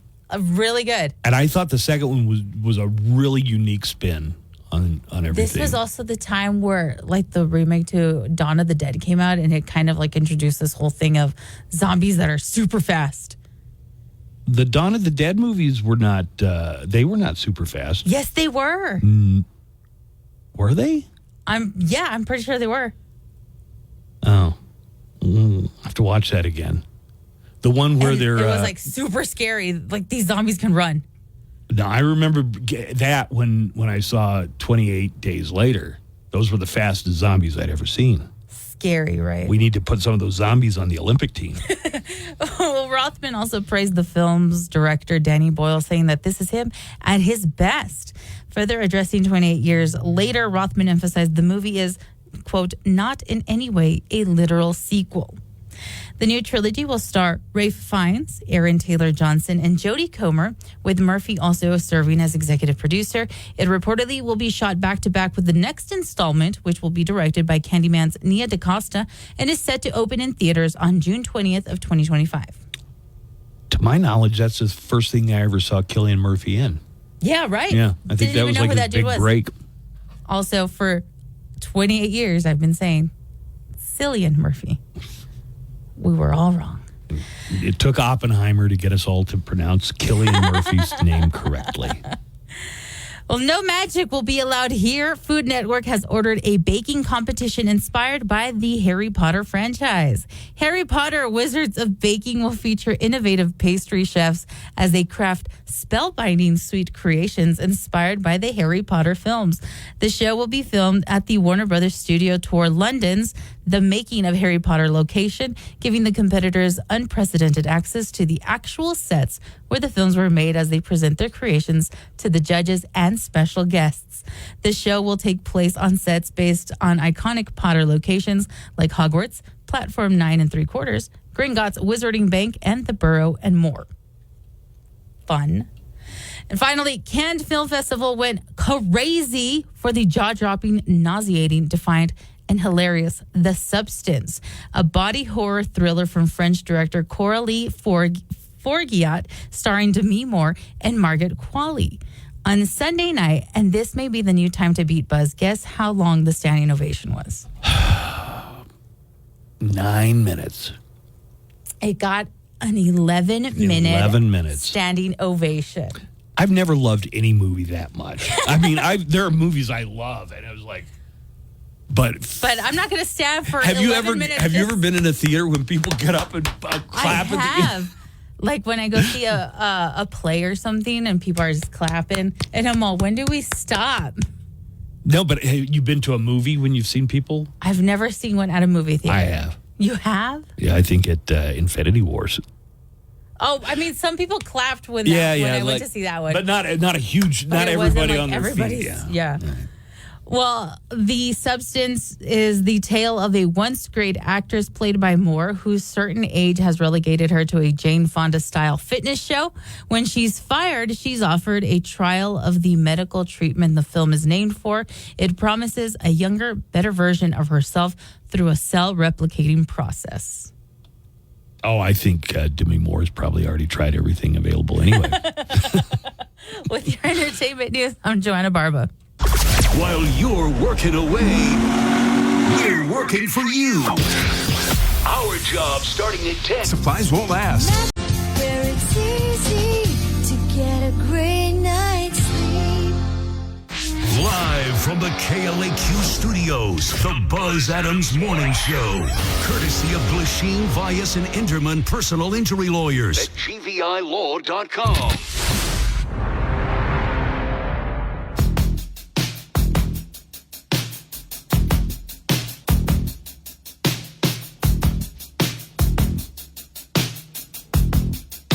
I said earlier that we might see 100 degrees today. The forecast for today has it at 99. But as we know, it can always vary by a degree or two. Could put us at 100, I think, for the first time this year. What do you think? This summer is going to be pretty hot? Super hot. Let's get a look at the golfer's forecast brought to you by Painted Dunes Desert Golf Course. Partly cloudy today, but no rain in the forecast. 99 is the predicted high temperature. We will just have to wait and see if it gets up to 100 or not. And in the afternoon, especially late in the afternoon, early evening, so we're talking about 4 o'clock to 7 o'clock, you'll look for some high winds up around 20 miles an hour in the late afternoon forecast. Looks like we're going to be mostly in the mid-90s, sunshine for the rest of the week and the Memorial Day weekend. So that's coming up Friday, the Memorial Day weekend. And it looks like every day is going to have some wind to contend with. 15 to 20 mile an hour winds seem pretty common almost every day. But look for those high temperatures in the mid-90s, lots of sunshine, no rain in the forecast. That includes Memorial Day a week from today. Let me give you a quick rundown of what's coming up on television tonight. There are a few things. All right. The Voice on NBC. It's part 1 of the live finale. No. The 9th season finale of Master Chef Junior. That's tonight on Fox. And it's the season finale for the 18th season of So You Think You Can Dance, also on Fox. CBS has a special, an interview with the Pope. Nora O'Donnell, I saw part of this on CBS, and they talked about El Paso, not by name, though. Nora O'Donnell sat down for an hour with the Pope and asked him, what do you think about in Texas, they're trying to sue a migrant shelter. Oh, that's us, so yeah. that's ours. The Annunciation House. I guess they're not giving up on it, man. They still want to shut down. It's associated with Catholic Charities. Mm-hmm. The guy who runs Annunciation House started it almost 50 years ago, and the Attorney General and the Governor, mostly Paxton though, are saying that it is they're aiding migrants in coming to the country. But as far as I know, Annunciation House has been around long enough to know that they get people off the streets. People don't have to sleep outside in the elements. The Pope responded that we should be kind to everybody, like Jesus said. So it sounds like he's more on the side of the Annunciation House than he is on the side of Attorney General. Johnny Knoxville is being sued for tasing a former producer on the set of Prank Panel. Now, I don't know the show Prank Panel, but I think if you accept a job working with Johnny Knoxville, the main guy from Jackass, and the on a show is called Prank Panel, maybe you're not so surprised if there's some light tasing that's going on. What do you think about this story? Yeah, it's Johnny Knoxville. You should know by now. Maybe the guy didn't know. Like, oh, he really does pranks. I'm going to send you a funny video. Of? I think it's from Prank Panel, and it's Johnny Knoxville pranking, what is her name? Gabby something from Precious. Gabourey Sidibe. Her. And it's hilarious. You want me to watch it? Yes. Live? Live. Oh, man, it's TikTok. I hate TikTok.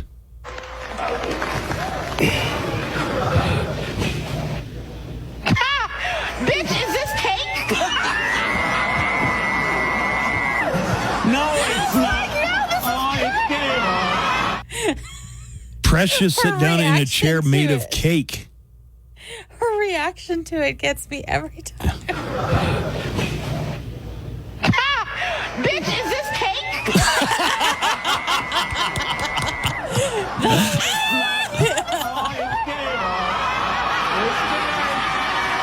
The chair is cake.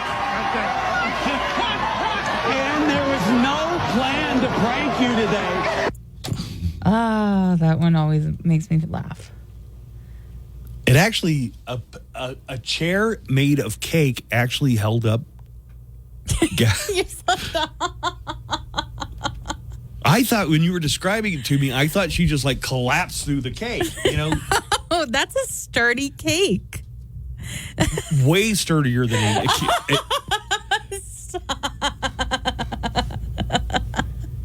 And it looked just like the chair that Johnny Knoxville was sitting in. It was just like the chair. Oh, Buzz. I've got a... this is hard to do, but I'm going to give it a shot anyway. Okay. If you're going to a fancy restaurant, do you want to know how to pronounce the desserts correctly? Okay, yeah.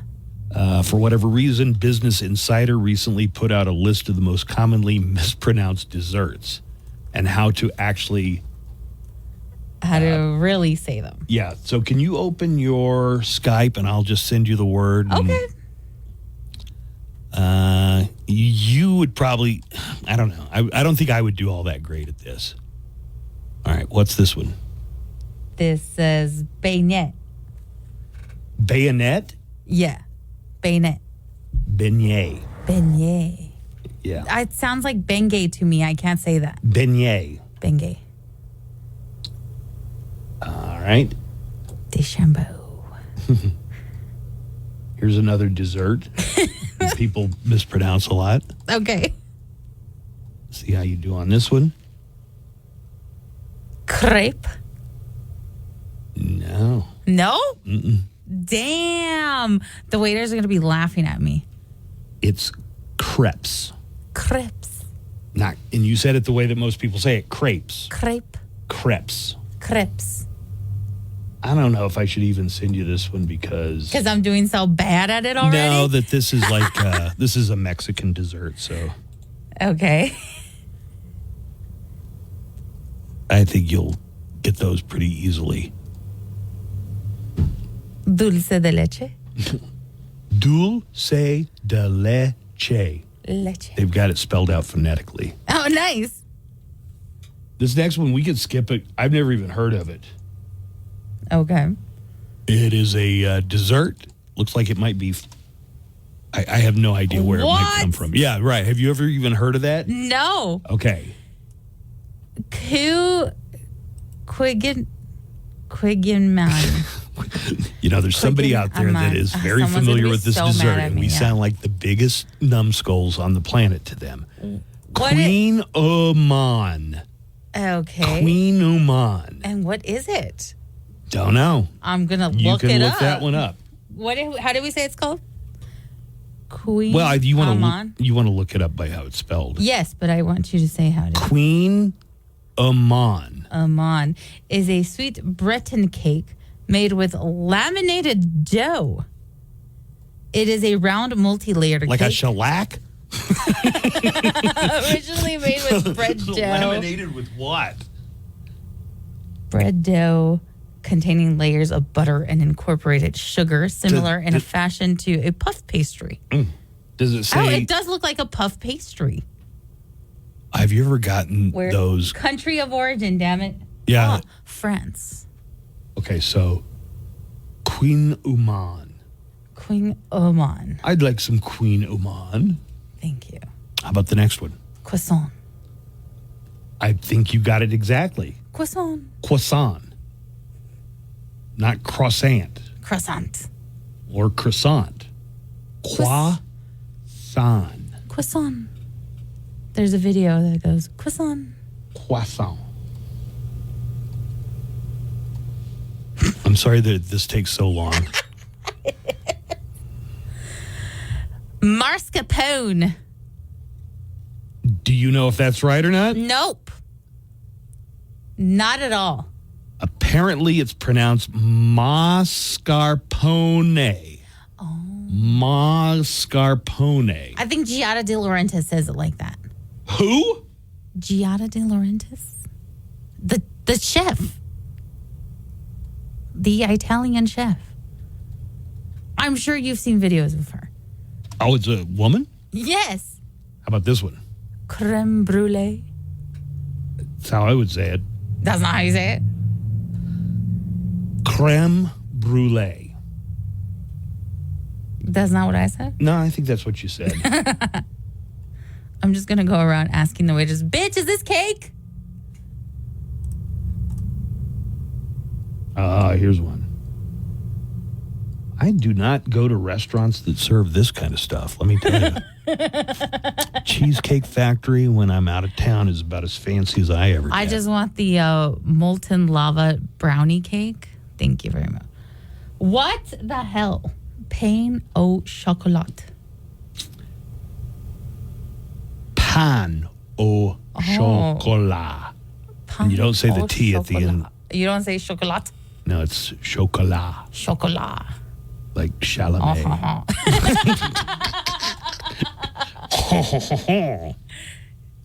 I've got a neckline call here Looks like it's... I thought one of these you were going to say is flan. Flan is not on the list, but if it was, I would have given you the benefit of the doubt on that one. Someone in the chat says that I sound like the lady pronouncing the names at the graduation. Panday chocolate. It's ODG. Joanna? Yes. Oh, girl, baby girl. Don't even play. Buzz, with your bleached, built butch body. Nico, with your curly Q, Gallagher hair. Oh, girl, baby girl could be a song, man. ODG is referencing that was quite a cat fight on the floor of the oversight committee. I just love Comer's, what? Oh, what?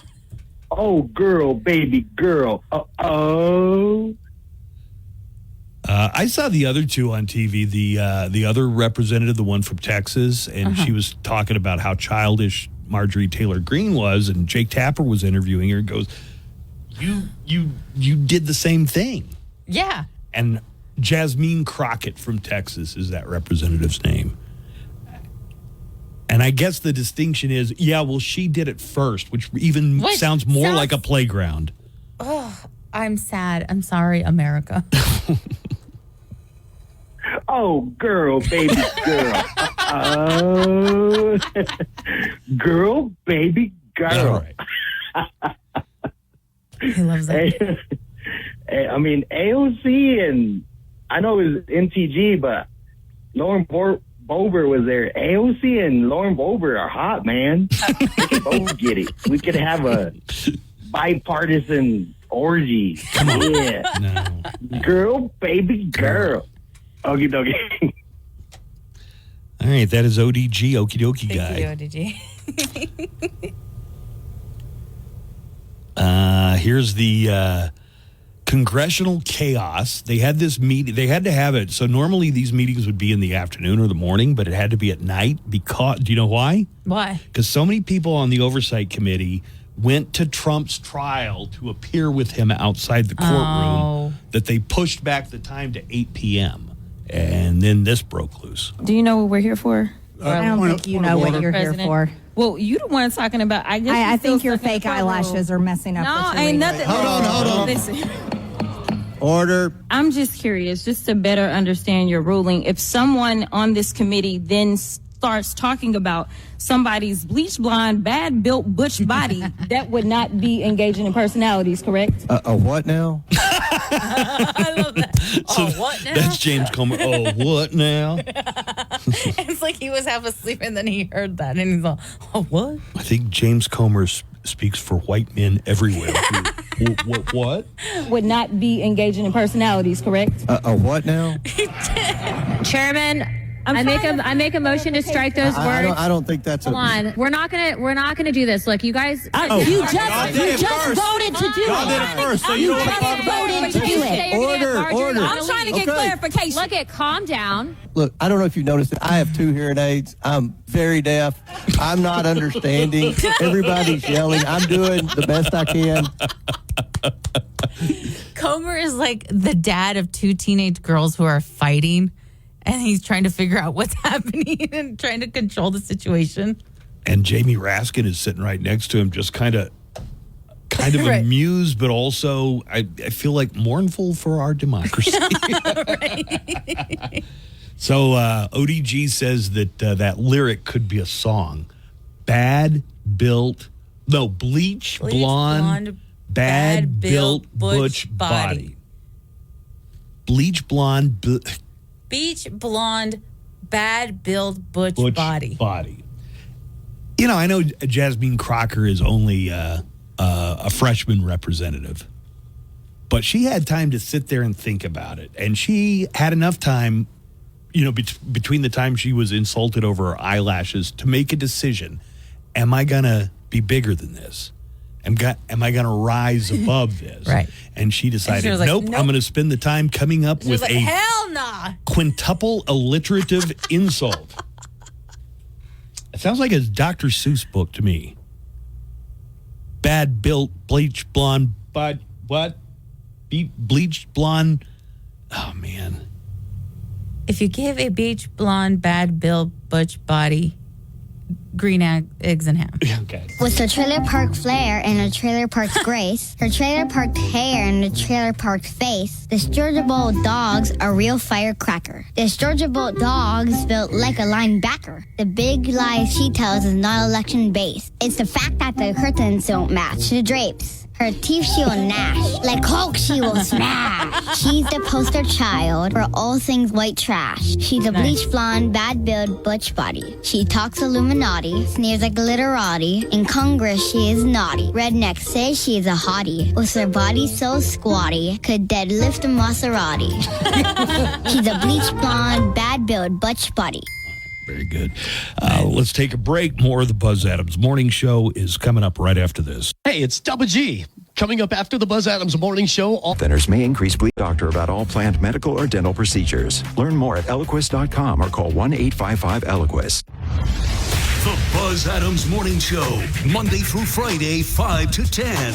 KLAQ and KLAQ HD1, El Paso, a Town Square media station. Music news, concert updates, song and album factoids.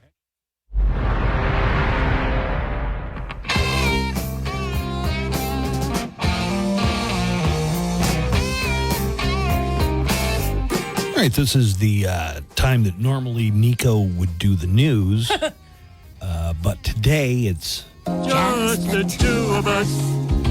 We can make it if we try. Just the two of us. Joanne and myself today. Just the two of us. Just the two of us. Building castles in the sky. Just the two of us. You and I. So what do you want to do? You want me to hit some of the stories? Yeah. Do you think, and this has been suggested online, Nico's not here because we went a little too hard on him on his hair? Who said that? I saw it in one of the app chats. No, I don't think that's why he wasn't. Did he have a show maybe last night? All he said was he was feeling under the weather. Uh-huh. Did I tell you he had shaved his hair down? He did? Yeah. He did it after all? But not completely chrome dome. No, he says that he does that thing where he just like, it's not fully shaved, but it's like a nice fade. Did you make fun of him? For shaving it? Yeah. No, I thought we had gone over the line on Friday. DJ Cooch was here, and DJ Cooch was really the ringleader. DJ Cooch was the one who started it. Yeah, DJ Cooch really seemed to take a lot of enjoyment in making fun of Nico's hair. But Nico had let his hair get to the point where it was ridiculous. We were comparing him to... Gallagher. Who? Gallagher. Gallagher, because he was wearing a Gallagher hat. I also said that if he let it keep growing, he could get like some kind of Einstein weirdness going on. And then you brought up that trailer to Young Einstein. Yahoo Serious. Then I saw Nico later in the day, and he had cut it all the way down. Oh, snap. To just like stubble. And did you make fun of him for it? No, as I say, I think that we had I took my throat off. I took my foot off his neck, so to speak. Mm-hmm. But it was really DJ Cooch. Yeah, DJ Cooch started it. Here's a call. So that Steve Buscemi got attacked. That's unfortunate. And the person, you're telling me the person that attacked him was a mentally ill drug addict criminal? Or as I like to call him, a liberal? These are your children, liberals. All right, morning show. You have a good day. Bye-bye. Well, the man that they arrested for punching Steve Buscemi is 50 years old, so I don't think he's really anybody's child. Also, what about a mentally disturbed man punching somebody in the face makes you assume that he's, anything about his political affiliation? Police sources say that 50-year-old Clifton Williams, who police were looking for since at least last Monday, walked into the 10th precinct to make a report for stolen property. The officers recognized him and arrested him then. So they arrested him because he went in to make a claim about stolen property. Williams is facing 2 counts of assault. One is a misdemeanor, but the attack on actor Steve Buscemi was upgraded to felony because Buscemi is 66 years old, a senior citizen in the eyes of the law.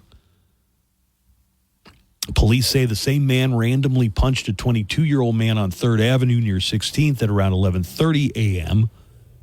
He allegedly punched Buscemi less than 10 minutes later.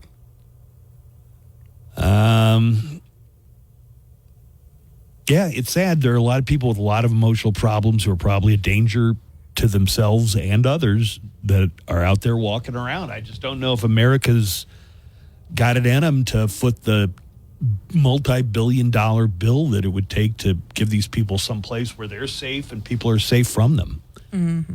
I don't see anything about a drug addiction, although the two do go kind of hand in glove. What else did he say? But as far as political affiliation, it doesn't sound like he has any. It sounds like it's a guy with a lot of problems. Right.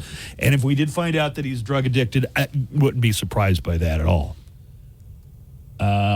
But just to jump on and say, well, I think that person is and then you fill in the blank with whoever it is you don't like at the moment, is pretty sloppy thinking.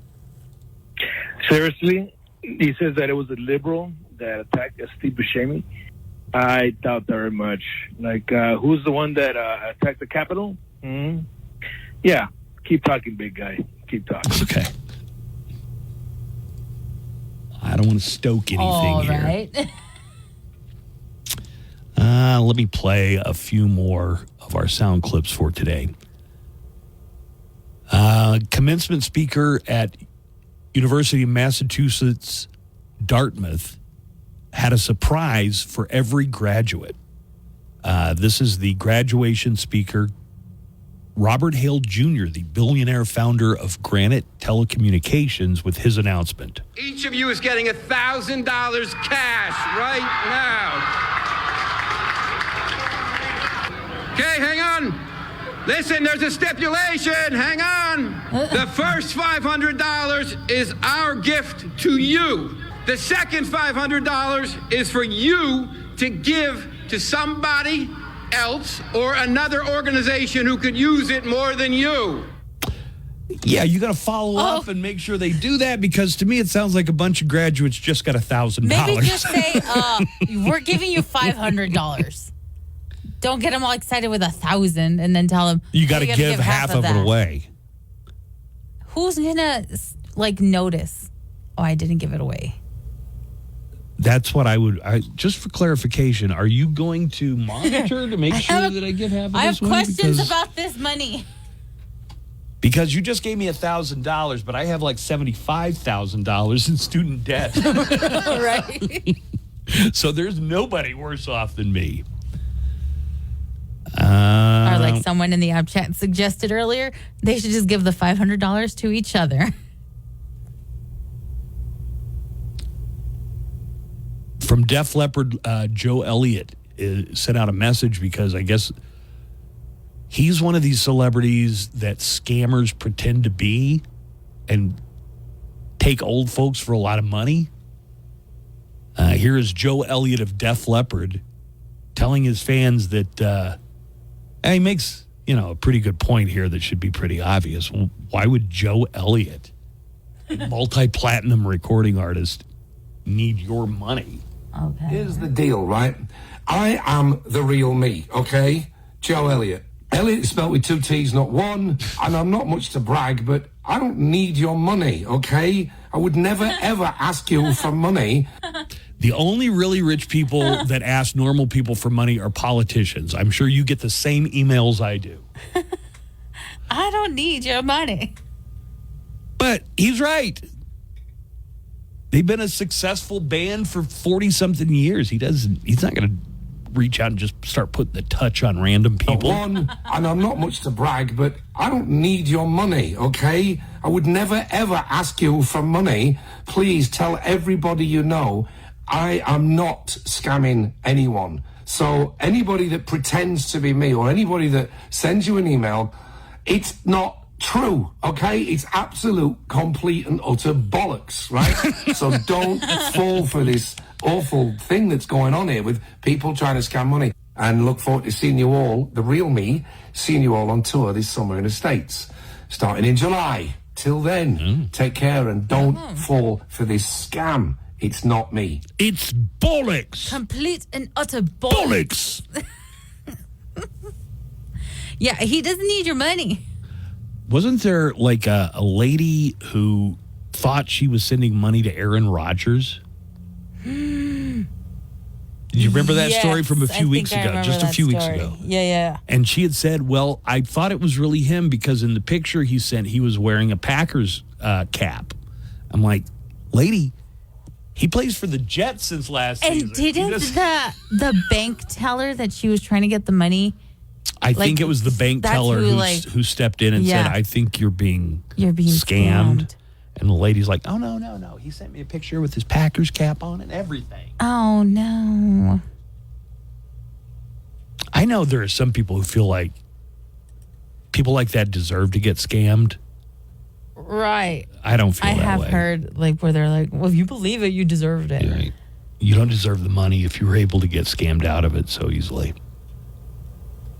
But that's just sad. Yeah, they target, they do go after older folks a lot. Not that older folks are the only ones that could get caught up in a scam like that, but so I've got audio here. It's in England, and it's a little British girl. I guess her name is Marnie, and she is fuming over how much a guy selling ice cream charged for ice cream. And she has a thick accent. Okay. And she's very emotional. And she is very upset about how much she had to pay for ice cream. Let's listen in to Marnie. Girls, what's just happened? So, there's an ice cream van there selling just 2 ice creams with 2 chewing gums in it. Yeah. For bloody £9 for 2 of them. It's a bloody £9. It's a bloody £9 for 2 of them. So £9 or 9 quid, they're interchangeable, but 9 quid is around $11.50 maybe in U.S. currency. So for 2 ice creams, 9 quid. 9 quid. Chewing gums in it. Yeah. For bloody £9 for 2 of them. 9 quid for 2? Yeah, 9 quid. That is going to get nowhere. One that comes on my street is either £1 a p or £2. That is going to get nowhere with that. No, he ain't, is it? No, he ain't. That's well bad, isn't it? You should know. And he only does bloody card. Stood there with my cash. Bloody hell. That's well bad, isn't it? Bloody well bad. Yeah, Betty can hear me. Buddy can hear me. What? I need captions for this little girl. Yeah, I'll try and caption that for Aside you from later. the 9 quid. 9 quid? Bloody hell. She sounds like on Monty Python, where the Monty Python guys would pretend to be women. Bloody hell! Hey, good morning, Mo Show and Nico. I know you're not there, but I heard the news this morning about your favorite President Trump. I guess he's calling for Joe Biden to take a drug test because he was high as a kite the last debate. So I don't know if you guys got anything to share on that. See ya. Have a great day. Well, Trump had been predicting, had been saying, and a lot of the other people who just sycophantically repeat whatever Trump says, had been claiming that Joe Biden couldn't put a sentence together, couldn't put 2 sentences together. Sleepy Joe. So he gave the State of the Union speech, which was full of vigor. And, right. I mean, they couldn't claim that he couldn't put 2 sentences together because he did a really good State of the Union speech. And then they're like, well, he must have been on drugs. Impossible. Cocaine. The only way for our worldview to survive this is to assume that Sleepy Joe is doped to the gills. Speaking of Joe Biden, I have a little bit of audio here. He was speaking at the commencement for Morehouse College yesterday. Morehouse College is a historically black college in Atlanta. And during his commencement address, some people were protesting, but they were doing it silently. I mean, I even think people who hate protesters would have to agree if you're going to protest. So they turned their back. One professor turned her back and put her fist in the air. Oh. And I guess there's some people who might think, well, that's, being disrespectful to the president of the United States. But these were pro-Palestinian protesters. They didn't disrupt the ceremony, Some of them turned their back, but President Biden acknowledged the protests that are going on, and largely on campuses across the U.S. I want to say this very clearly. I support peaceful, nonviolent protest. Your voices should be heard, and I promise you I hear them. There was a world heavyweight boxing match over the weekend, and we now have the first unified champion, undisputed heavyweight champion in over a quarter century. The last time there was an undisputed heavyweight champion was when Lennox Lewis beat Evander Holyfield. I think the year was 99 when that happened. So here's the final call. Tyson Fury was defeated by split decision by Alexander Usyk. Mike Fitzgerald has it. 114-113 to the winner by split decision from Ukraine, Alexander Usyk. He's done it! Now, the undisputed heavyweight champion of the world. The fight was fought in Riyadh, Saudi Arabia. After the fight, Tyson Fury says he didn't think he lost, but he has an idea for why the judges went for his opponent, Alexander Usyk of Ukraine. We both put on a good fight, best we could do. And, his country's at war, so people are siding with the country at war. But make no mistake, I won that fight in my opinion, and I'll be back. I've got a rematch clause. All right. So Tyson Fury said they were just sympathetic to him because his country's at war. Okay.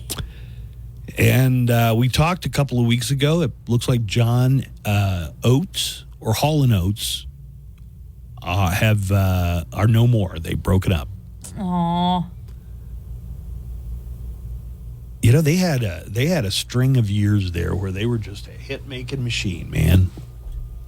And it turns out they weren't even friends. So, right, let's listen in here a little bit. John Oates was interviewed on ABC News, an exclusive interview with John Oates, and he was the one who wanted to sell his half of the company that he and Daryl Hall owned together. And he explained why he wanted to sell his half of the company. I got frustrated, and I said, you know what? Daryl has always wanted to be his own man. I said, I'm going to give him the opportunity to do that. If I sell my half, he can do what he wants. And it was kind of ruining my life, to be honest with you. I wasn't happy. And then he talks about how it wasn't that they didn't get along. They got along okay. It's just that they really didn't hang out much together.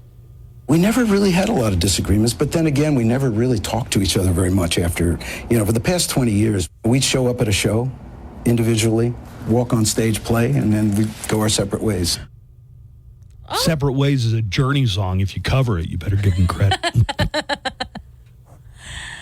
Yeah, but their hit days were over. I mean, as far as I know, they might have had some original material, but really, at that point, you just go out and play these songs that you played 1,000 times already. And then collect your check and go your separate ways. Are you saddened that Hall & Oates? So sad. Would you have gone to see him if they came to El Paso, Hell like Plaza yeah. Theater or something like that? Yeah, but now knowing they didn't even talk. Hall & Oates would easily, if they did a show, would easily sell out the Plaza Theater, the Abraham Chavez. Yeah, for sure. They might sell out the Don Haskins Center. But you know who would not sell out any of those views? Who? Venues, rather? Hall. Just Hall. Yeah, or Oats. Or just Oats. You're like the Wonder Twins. You have to put your rings together in order to activate your powers.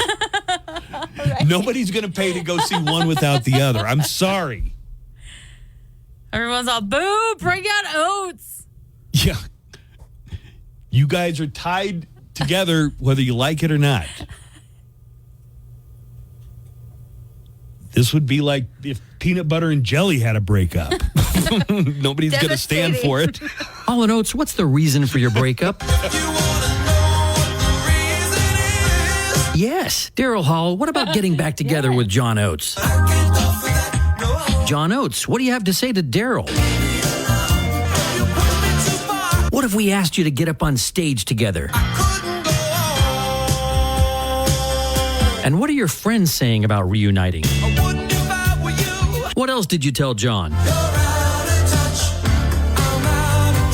And John, what was your response to Daryl? You're gone too far, 'cause you know it don't matter anyway. How do you really feel? I feel I can't go on. One last question. What did you say to the lawyer who wrote up the breakup agreement? Tell us, what delights have you in store for us? A short Gets warrants with triallawyers.com. Decades of experience available to you. Wyatt Underwood, triallawyers.com. Local and loco. Don't you know I'm loco? The Buzz Adams Morning Show, 95.5 KLAQ.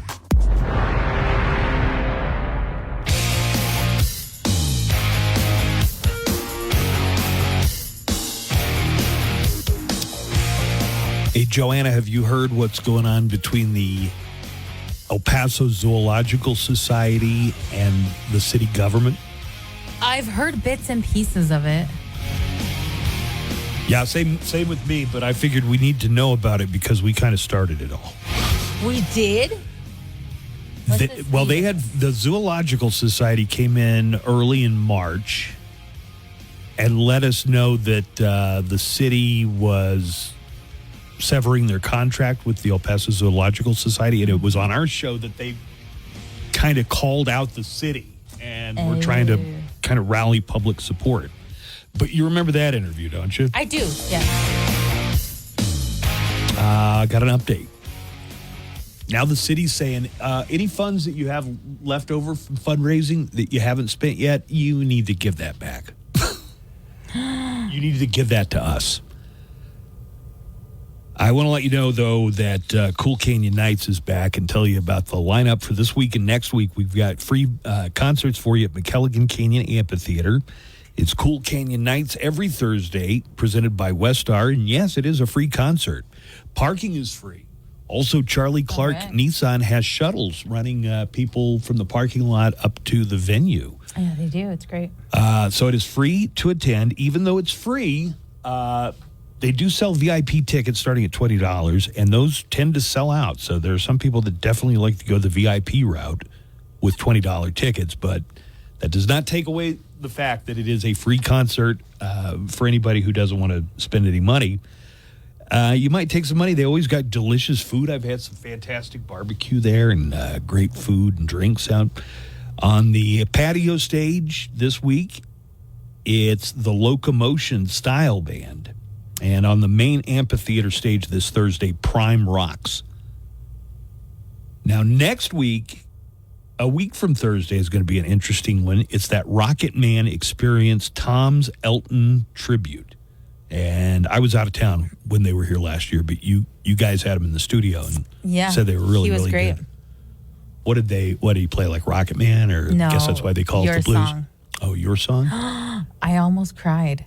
Because it was so beautiful? It was so beautiful. I've only heard great things about Tom and his Elton tribute. That is going to be May 30th. But this Thursday, it's Prime Rocks on the stage at McKelligon Canyon Amphitheater. Cool Canyon Nights, a free concert every Thursday, presented by Westar, also LNF Distributing, White Claw Hard Seltzer, and Pronto Body Shop. All right, let me pull this open and see what we've got here. The El Paso Zoo Society.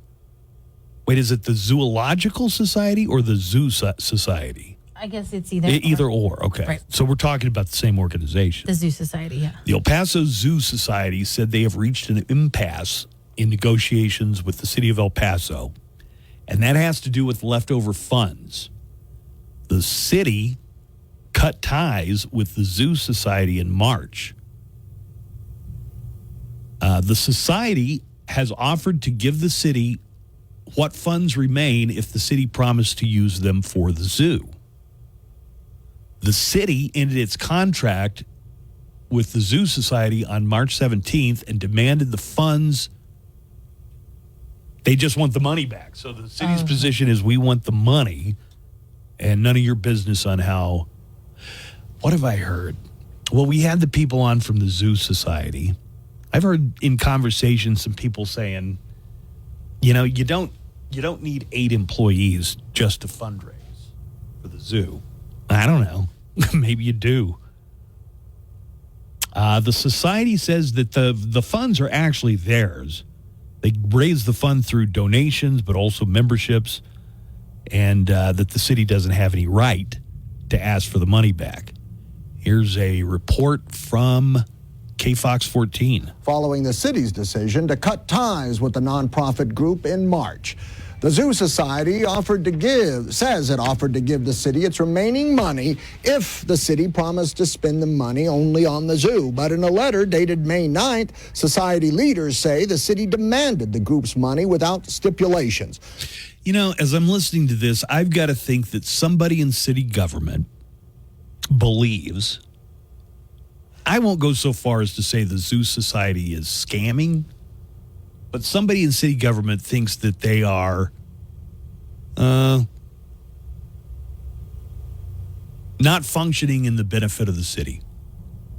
Let's hear a little more. The Zoo Society says it retains ownership of the funds, which it says were raised through membership fees and donations, and the city has no legal right to that money. CBS 4 is working to get a hold of the city's letter and will update you with any new information. Right. Okay. Yeah, I don't know. But nobody's said specifically why the city wanted to cut their ties to the Zoo Society. Was there something you weren't happy with? Right. And you remember when the representatives from the Zoo Society were in? Yeah. They said, well, we don't know. They haven't told us anything. Like, we don't know what their problem is. Right. This is getting messy. Could be getting messy. Nico's not here today. If you're just hearing Joanna and I, it's because Nico thought we went way too far on making fun of his hair last week. You're going to start that rumor. I'm going to stick with that rumor that's why Nico's not here today. But he had shaved it all down. He did. He got made fun of a lot by our Friday comedian guest, DJ Cooch.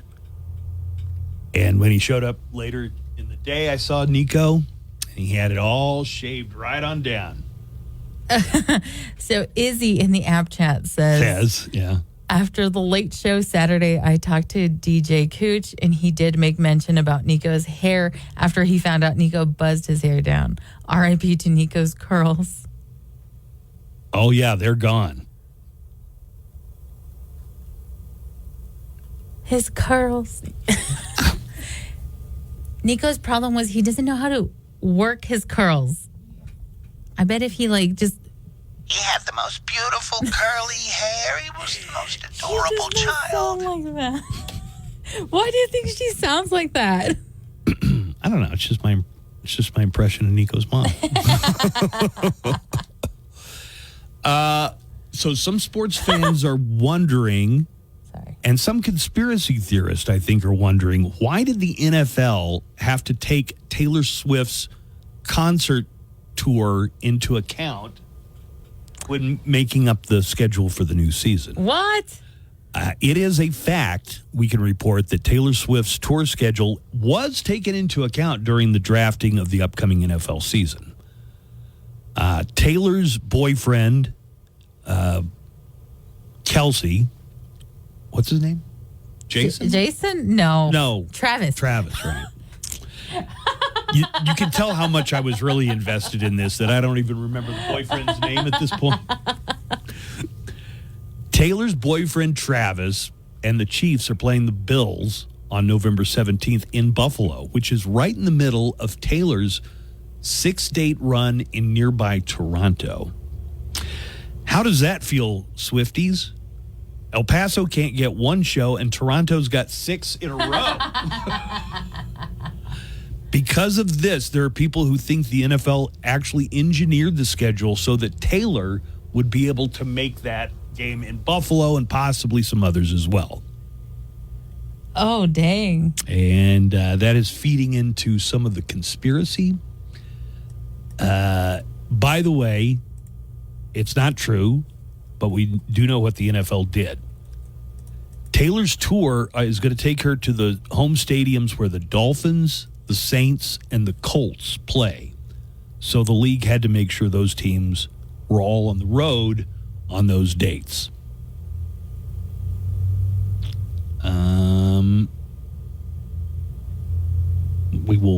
It remains to be seen how many Chiefs games Taylor will make it to.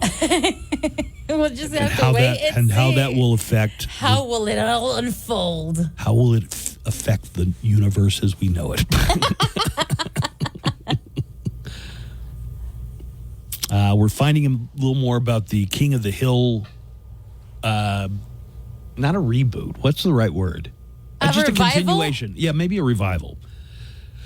They're going to bring back King of the Hill, but Bobby is going to be 21.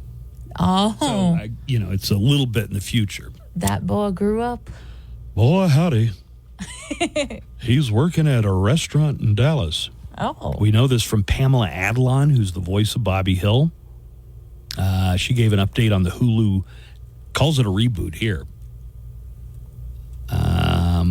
She says it takes place several years in the future with Bobby as a 21-year-old chef at a fusion restaurant in Dallas. Yeah, that sounds about right. Yeah. She says, the lady that voices Bobby Hill, it's been incredible and really fun. I think it's been freakier for Mike Judge and Greg Daniels to think about Bobby going from 12 to 21 and having a relationship and being a person. She also said, don't we all go through that with our kids and our friends' kids? Yeah. It is shocking when I see my friends' kids and they're all grown up. And I'm like, wait a second, what just happened? Were you a King of the Hill fan during its run? I was, yeah. Yeah. It wasn't like I never missed it, but yeah, if it was on, I'd totally watch it. If it was on, I would watch it, right? It came on Sunday night. Mm-hmm. Steve Kaplowitz, I notice, is joining us. Look, someone that can talk to you about Scotty Scheffler. I'm dying. That's the only thing I've been obsessed with all weekend with Scotty Scheffler. Did he feloniously assault an officer, or did the officer exaggerate things? That seems to be the question. Also, I've got conflicting reports. Either he bailed out or he didn't have to pay bail. Right.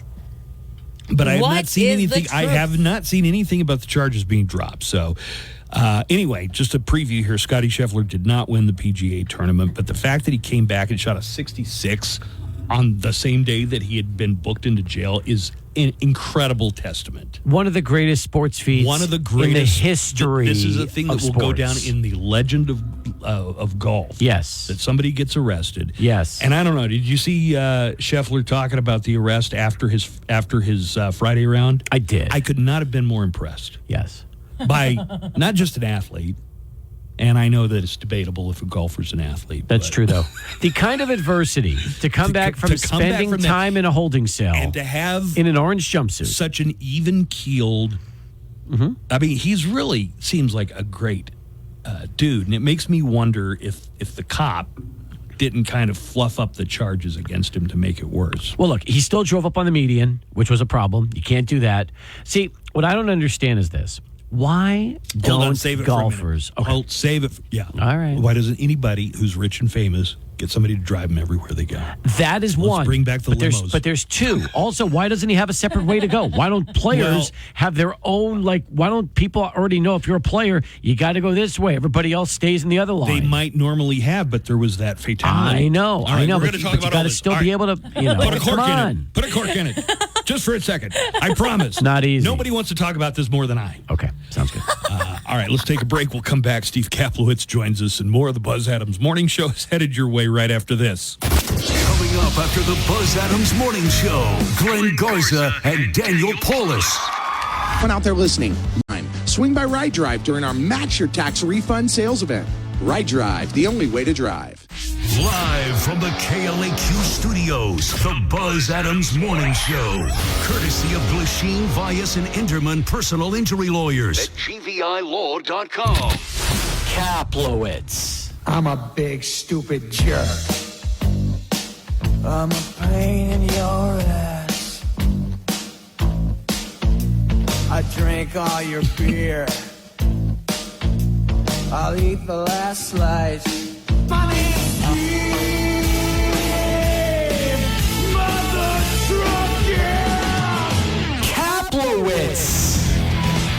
Time for sports with our El Paso sports radio legend, Steve Kaplowitz, from our partner station, 600 ESPN El Paso. Being a part of this morning show host's legendary show, I'm very happy to be back. Thank you. You're a legend, too. I'm not in you're any Hall of Fame. What's that? I'm not in any Hall of Fame. Yet. He said so Yet. salty. Yet. I have a prediction. Okay.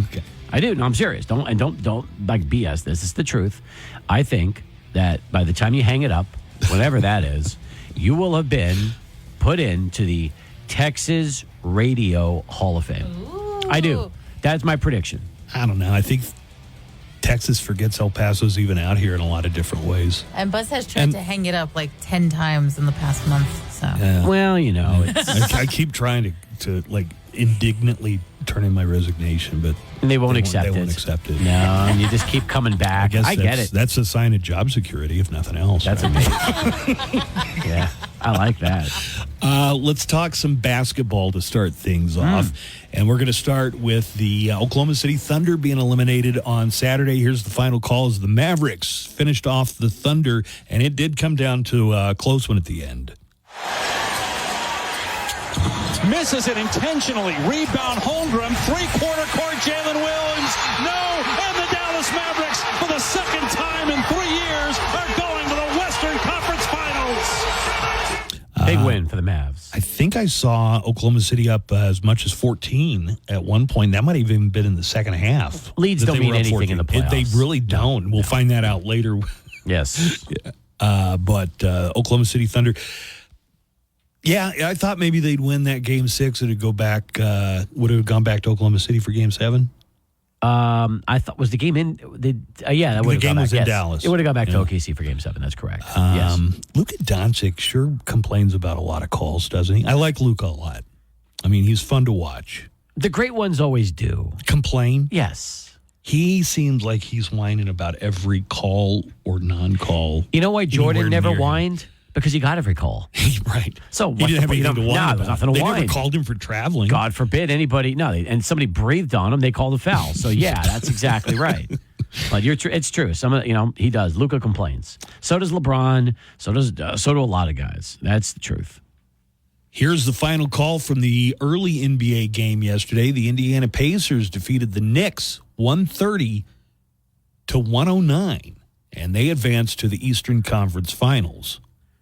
And the Pacers will set a record for the best shooting performance in NBA playoff history. And the Indiana Pacers back in the conference finals, first time in a decade. They'll face the Celtics starting on Tuesday. All right. Tell It was us an amazing the game. ESPN 600 schedule for playoff basketball. Well, first off, I don't know if you watched that Knicks game, but the Pacers never missed. They never missed a shot. I was blown away. Yeah, I watched some of it. I didn't watch all the way to the end, but it looked like the Pacers had it pretty much in hand. And it wasn't But like the Knicks. And it wasn't like the Knicks weren't playing defense. They were. They never missed ever. It was unbelievable. I've never seen a game 7 shooting performance like that in my life. Weren't the Knicks going without like 2/3 of their, or three-fifths of their starting lineup? Yeah, and then in the second half, Jalen Brunson breaks his thumb. So, and then he's the best player on the Knicks. So it's basically like all you have left is Dante DiVincenzo and Alec Burks. And they were down by 6. They cut it to 6. Dante DiVincenzo. Yeah. Is he related to Vinny Wasn't there? No, you're thinking of Vinny Del Negro. Oh. Vinny Del Negro, who played for the Spurs back in the 90s, who also was a good little player. Yeah, but I've heard of Dante. However you say his last name, DiVincenzo. He's a baller, man. Isaiah Hartenstein. I mean, they got all these guys. I don't even know who these guys are. It's the Knicks. Yeah, the these Knicks are not household names. No, the Knicks put this roster together with duct tape. And to be honest, they got as far as they could. So impressed with the Pacers, though. They came in, played lights out yesterday at the Garden. And now Indiana-Boston is going to be a great series. Let's hear the final call. The late game yesterday, the Minnesota Timberwolves eliminated the defending champion Denver Nuggets 98-90. Let's listen to the end of that game. Murray has it. He'll fire up a prayer. That's it. The Timberwolves have knocked out the defending champion Denver Nuggets.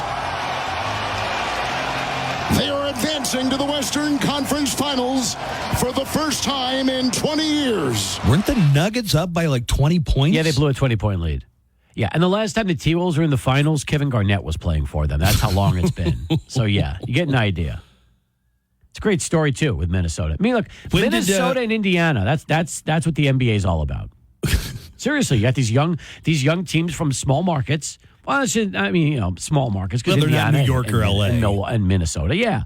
I mean, it's good. And they got good young players. Anthony Edwards on Minnesota is terrific. You watch Tyler Halliburton never miss a shot yesterday. Miles Turner. So look, these are fun. It's a fun story. If you're watching the NBA. I wasn't even watching the NBA until this postseason run. And now I'm like, I'm interested. The games have been good. When did the Timberwolves start making their comeback? Like, at what point in the game? In the second half, they were still up 20? No. I mean, they cut it down. They whittled it down. They chipped it away. You want to hear Coach Michael Malone? Oh, yeah, he wasn't happy. I think somebody asked him something like, how does it feel to blow a lead? To blow a 20-point lead. Oh, I can't wait to hear his answer. Our offense.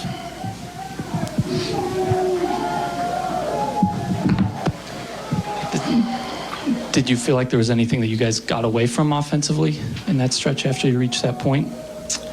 I'll have to go back and watch the film. How hard is it just to absorb a loss like this after going ahead by 20? Question, man. The season's over. That's what's hard. Being up 20. The season's over. You don't understand that. The season's over. It's hard. Questions.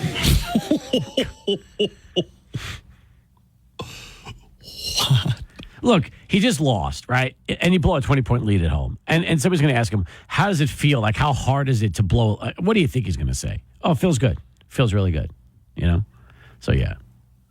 We have, I don't know if you know that. You probably do. Sure, you know this. The first undisputed heavyweight champion in 25 years. I think the last time there was a unified heavyweight champion was when Lennox Lewis beat Evander Holyfield. Wow. And I want to put that at about 1999. It has been 25 years since there was an undisputed heavyweight champion. But there is now, because Alexander Usyk, in a split decision, defeated the champion Tyson Fury. Mike Fitzgerald has it. 114-113 to the winner by split decision from Ukraine, Alexander Usyk. He's done it! Now, the undisputed heavyweight champion of the world. Tyson Fury says he has an automatic rematch in his contract, but he also has a theory on why the judges, it was a split decision. He has a theory for why they went to his opponent, Usyk. Okay. We both put on a good fight, best we could do. And, his country's at war, so people are siding with the country at war. But make no mistake, I won that fight in my opinion, and I'll be back. I've got a rematch clause.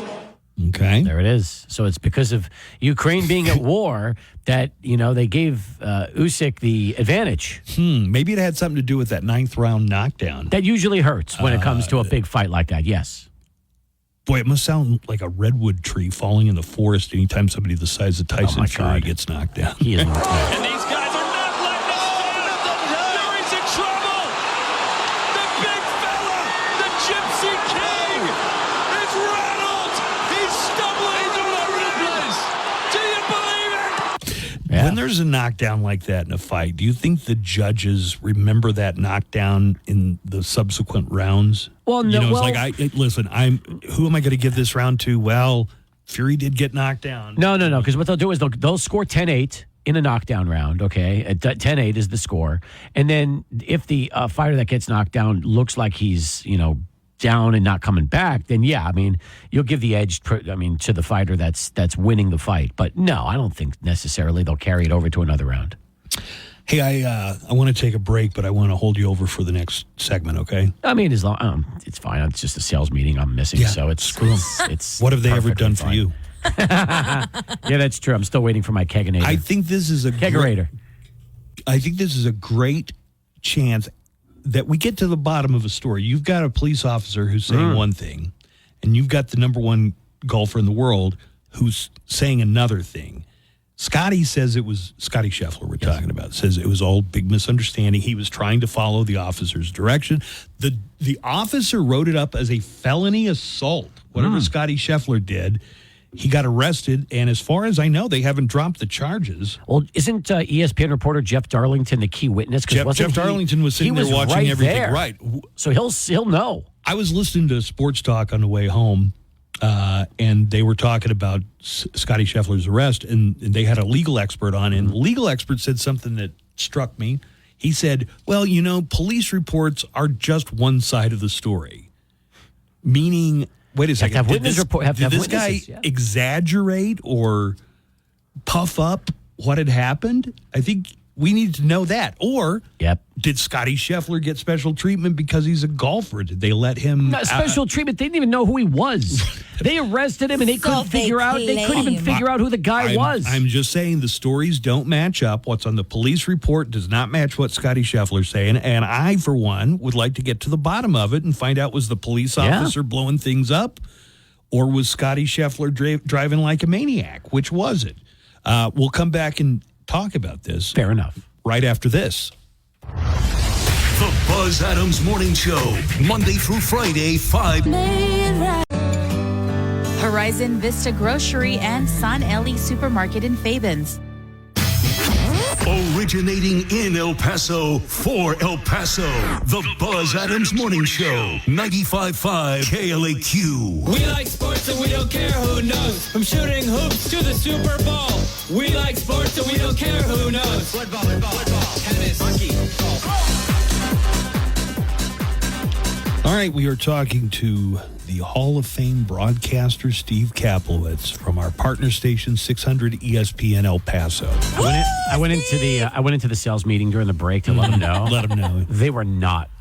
Brad was not thrilled with me. He gave me a look like. Did you tell him we're talking about golf? Yes, I did. I said, look, did you say Buzz needs this? He's got so much he wants to vent. This is all Buzz is living for right now. I was texting Joanna updates as if she would care throughout the day. Wow. Scheffler, 4 under. Buzz is like, Scheffler is the man. Oh, yeah. I think I even said Scheffler is the man. I think I even went that. The man. So finally, someone who will talk to Buzz about it. Thank you. I'm glad that you said when we talked about this a little bit earlier, Steve. You said that this is one of the great athletic feats: being arrested and then going out and playing golf. The game where you're out there by yourself. I mean, this is right up there. This is right up there with Jordan's flu game when he dropped. What was it, like 60? With the flu. I mean, this is basically, we're putting it on that level right now. You get arrested. You have to have so much control over your mental state and your mental game to go through. And I know it's making it sound like I believe Scotty Scheffler. And I got to tell you, I do, based on what he said after his round of golf and the way he didn't have anything negative to say about the police and that it was a misunderstanding. My tendency is to believe Scotty Scheffler. So what do we know? Scotty Scheffler was arrested outside the Valhalla Country Club in Louisville, Kentucky, just after 6 a.m. There had been a pedestrian accident. Not an accident, a tragedy. A guy got killed. Yeah, right. The terrible. pedestrian had been hit by a bus, completely unrelated to Scotty Scheffler. No. This didn't have anything to do with Scotty. So, no, but I think they're redirecting traffic. But I think the pedestrian was walking to the tournament when he got hit by the bus. Like, I think that he was actually a patron going to watch the golf tournament. At least that's what I was thinking. Yeah, I think you're right. I'm not that familiar with the layout of Valhalla, but a big country, a big club like that's probably. Sure. The police were redirecting traffic or attempting to, and according to Scotty Scheffler, he misunderstood the officer's directions. But according to the police officer, he put in his report that he assaulted him. In terms of how? Like, because the officer says that he ignored his command to stop, and then when he took off, the officer attached himself to the car. And what that means, I'm not exactly sure, but I'm picturing, like a TJ Hooker scenario where he's on the hood of the car. Well, see, I couldn't the figure out car's if he was fishtailing trying to get him off or something. I couldn't figure out if he was on the hood or on the driver's side, like with the window down, and just grabbed it while the thing was moving. I don't know. It's crazy. If he jumped on the hood and was, that's a wild story in itself. There are some things that I just want to ask. Was the officer embellishing? Well, what we don't had know happened? because there's no dashboard cam. There's no nothing. There is no video of what happened at that point. Who was it? Rick Riley or who was the writer, the sports writer that saw Jeff Darlington? Jeff Darlington. Yeah, from ESPN. So he's a firsthand account. He saw what happened. I'm just wondering if this was embellishment on the part of the officer, because if not, that means Scotty Scheffler was driving like a maniac. And it really doesn't sound, that is not consistent with the world number one golfer, Scotty Scheffler. So here are some of the comments that he had after the round. After being arrested. And also, I'll get a call or two going here in just a second. Okay. I was just really confused. I was doing my best to diffuse the situation, really. And yeah, I was just sitting there just trying to remain as calm as possible. Like I said, it was pretty chaotic with what had happened this morning. Once again, I can't imagine what the family's going through. But like I said, I was doing my best to diffuse whatever was going on. And so I was just sitting there in the back of the car, just listening to the police officer as, he's trying to figure out who I am, figure out my name. They were trying to find me in the system, that there was something wrong with going across state lines with the social security number and stuff like that. So it was all around. It was a very, very confusing. And does the PGA have a branding problem when their number one golfer in the world is not recognized by anybody outside the country club that he's about to play in? The cops knew who Tiger Woods was. That's true. But we've talked about this on the show last week. There are very few recognizable golfers to people that are non-golf fans. Very few. Most people would not know who, but they were working outside the venue. Yes. Also, and some golfers just got out of their cars and started walking into the country club because of the delay. Like, they decided they weren't even going to drive anymore. They were just going to get out and start walking. I'm not sure about this, but I thought I remembered hearing that the gentleman who got killed at the golf tournament was actually one of the volunteers, maybe like a monitor or something, or crowd control or whatever. But my understanding was he wasn't just a spectator; he was actually there as a volunteer for the tournament. But I could be wrong about that. I think that is right. Thank you. That's Tracy. Tracy is the fact checker for sports. No, but I do think that's correct. I think he was probably there. It takes a lot of volunteers. 100%. From everything from selling merch. There's usually a gigantic building or tent or something set up to sell PGA merch or to make sure that the crowds don't walk where they're not supposed to. Scotty Scheffler spent the first couple of minutes of his post-game press conference sending out his regards to the family of the guy who was killed and stuff. But I really wish they would get down to it. Was Scotty Scheffler, did he receive special treatment? Because that would be a problem. That would be a different kind of problem. Or do police officers routinely make things seem worse than they really are? Good point. I hope that's not the truth, but it seems like this would be a great opportunity to have this conversation. The guy who died, John Mills, was a tournament security detail through a third-party vendor. Okay. He was security for the tournament, is what he was. So, yeah, there you go. Hey, that golfer, was he let out on a bail? Like, do we know that at all? Or was it just let out?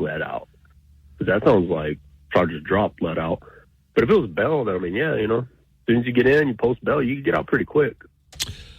I've read two different sources. CBS says that he was released without posting bail, and then Newsweek said that he posted bail. So we're still getting conflicting reports on that. We don't know how he was bailed out. We don't. Not yet. And they apparently haven't dropped the charges. Is the police officer going to stick by his story? Yes. Yeah? I think so. I do. So here's the deal. Apparently, he was driving a PGA Player vehicle eastbound to enter Gate 1, but pulled into a westbound lane where outbound traffic was flowing in an attempt to avoid the backup. That's when the police officer was in the middle of the westbound lanes in full uniform and a high visibility yellow reflective rain jacket, stopped the golfer and attempted to give instructions. Scheffler refused to comply and accelerated forward, dragging Detective Gillis to the ground. And then he was transported to a hospital by emergency workers, suffering pain, swelling, and abrasions to his left wrist and knee. The detective, the police officer. And his uniform pants, which were valued at $80, were damaged beyond repair. And they already had shirts. Well, if I was getting dragged on a car, I'd probably mess up my pants too. Probably. Do you know that by the time he got into the second round, there were already people holding T-shirts with Scottie Scheffler's mugshot? I saw the sign. Oh, yeah. I saw the signs. I don't know how they came up with those T-shirts so quickly. I guess you could do just about anything with like WordPress now. Yep. I think here's what I think happened. This okay will make Scottie Scheffler somebody that you recognize. You're saying that people will only watch golf, and I think people were very impressed by the way he presented himself and comported himself and talked and answered questions. He never blamed the police. Here's what I bet happened. He said it was a misunderstanding. He was getting aggravated that, like everybody else, that the line was so long to get in. He doesn't seem like a guy that gets aggravated. If he wasn't aggravated, why would you go into the other side of traffic to try to get into the course? He said that after the police officer gave him directions, he thought he was doing what the police officer was instructing him to do, and it was just so chaotic. But remember, and as far as your question, why don't the golfers have their own place to enter? I think it probably had to do with the shutdown. The shutdown over the. But don't you think they still should have had? Don't you think they still should have had a police, like not necessarily an escort, but like shouldn't they have instructed? Okay, we've got a problem here at the gate. It's all backed up, but we got to get the golfers in. So when they approach this area, ask if you're a golfer, and then put them into a separate alternate way to get into the tournament.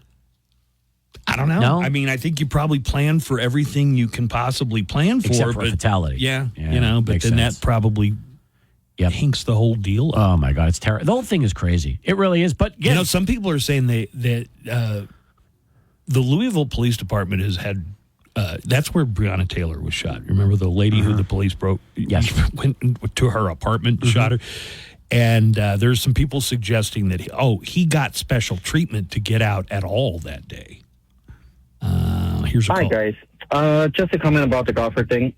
Two things. One, this is either a stunt for the new Happy Gilmore movie, or this is Shooter McGavin doing some stuff for the Happy Gilmore movie. So you tell me. All right. Have a good day. Bye-bye. Yeah, I mean, listen, it could be Shooter McGavin could be responsible for this whole mess. This could be a Shooter McGavin situation. Well, he did promise you'll pay. Listen to what I say. I just may eat some hay down by the bay. Hey, Buzz. Good morning. I'm with you, man. It's not fair, this brutality against professional golfers. It has to stop, man.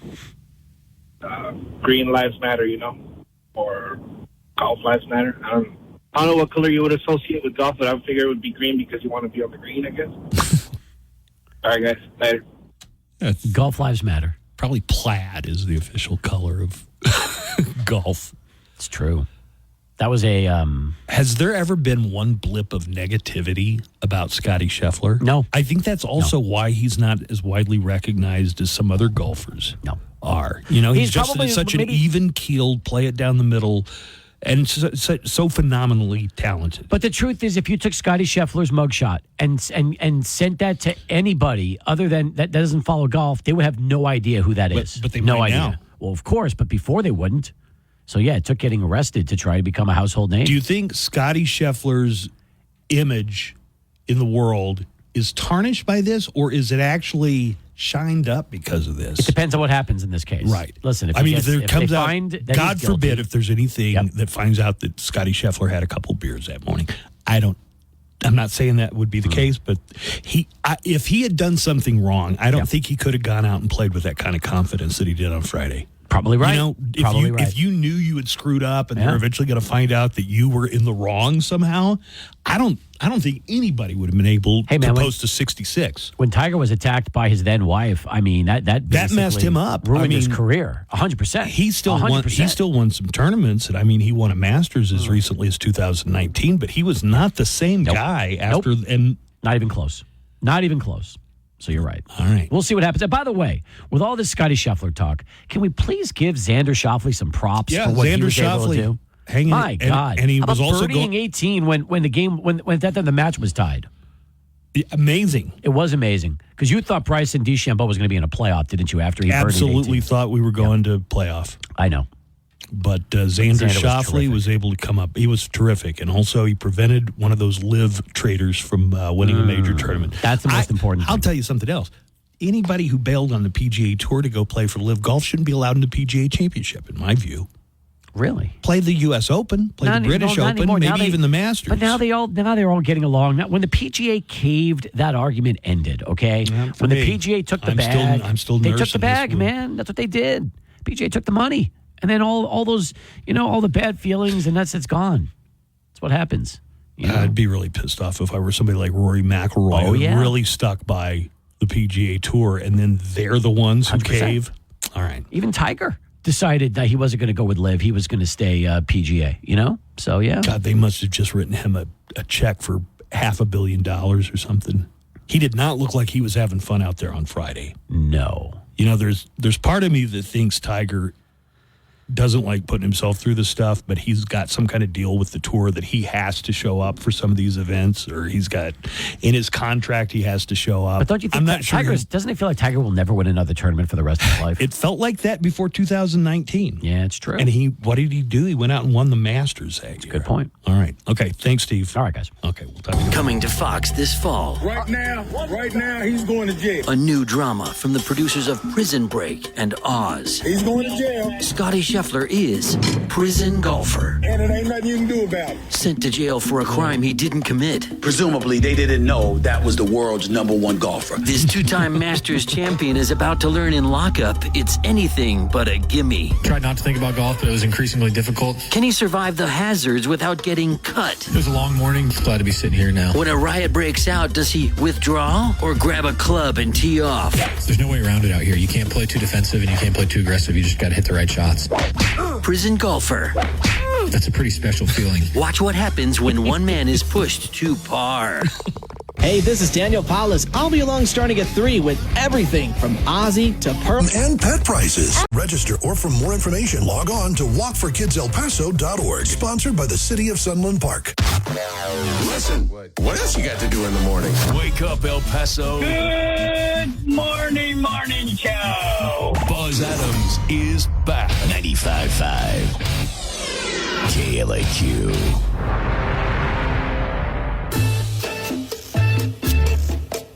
All right, I got a true crime report coming up here in just a few moments. Right. We'll get into a true crime report to start our week off. Could reach 100 degrees. I'm not making any promises, but they have the forecast at 99, and they can always be a degree or two off. Yeah. Could get to 100 today. Otherwise, partly cloudy.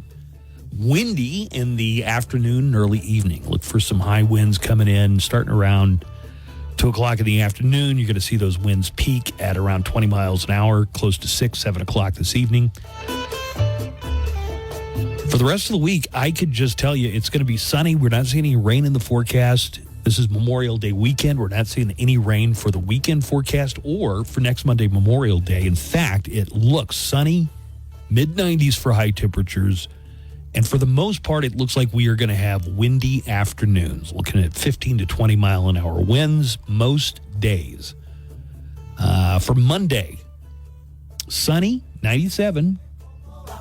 And winds are going to be 5 to 10 miles an hour for your Memorial Day. Have you already got Memorial Day plans? Not really. Okay. Do you think we have that day off, right? My understanding is It's a holiday. we do, that it's a holiday. Like, if we get the day off, that means it must really be a holiday because they didn't weasel out of it. You ready for today's True Crime Report? Yeah, let's hit it. All right, let's go ahead and get into it.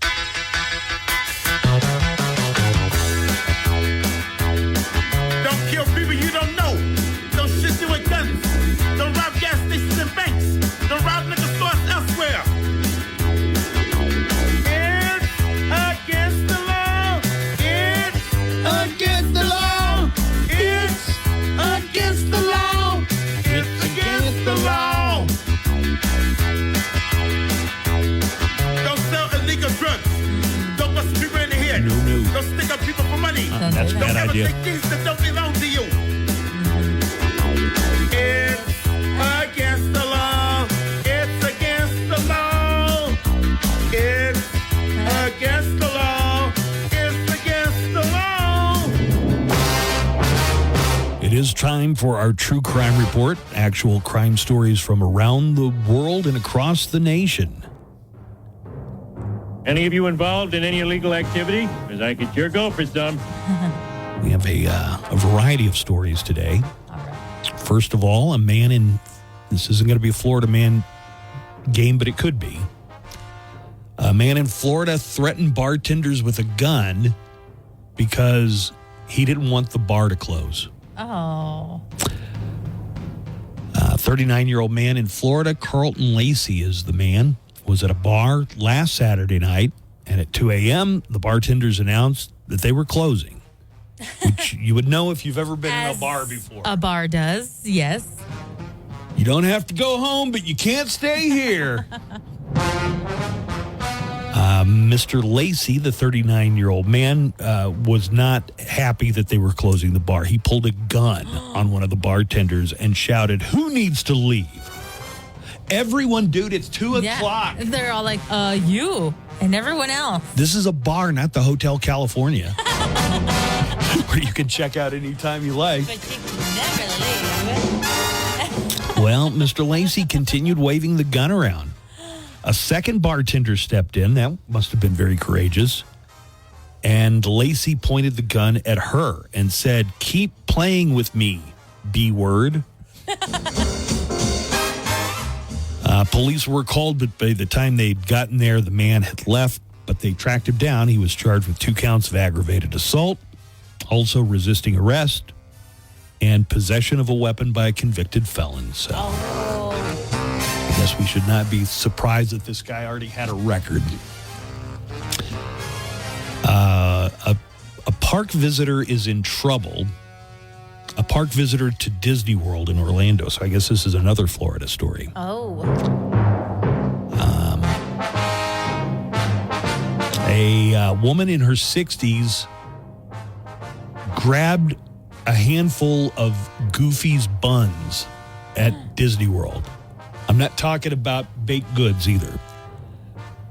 The Orange County Sheriff in Florida has confirmed an incident at Disney World where a woman in her 60s touched Goofy inappropriately. Oh, no. The 32-year-old male cast member who was playing Goofy was taking pictures with a family of 4.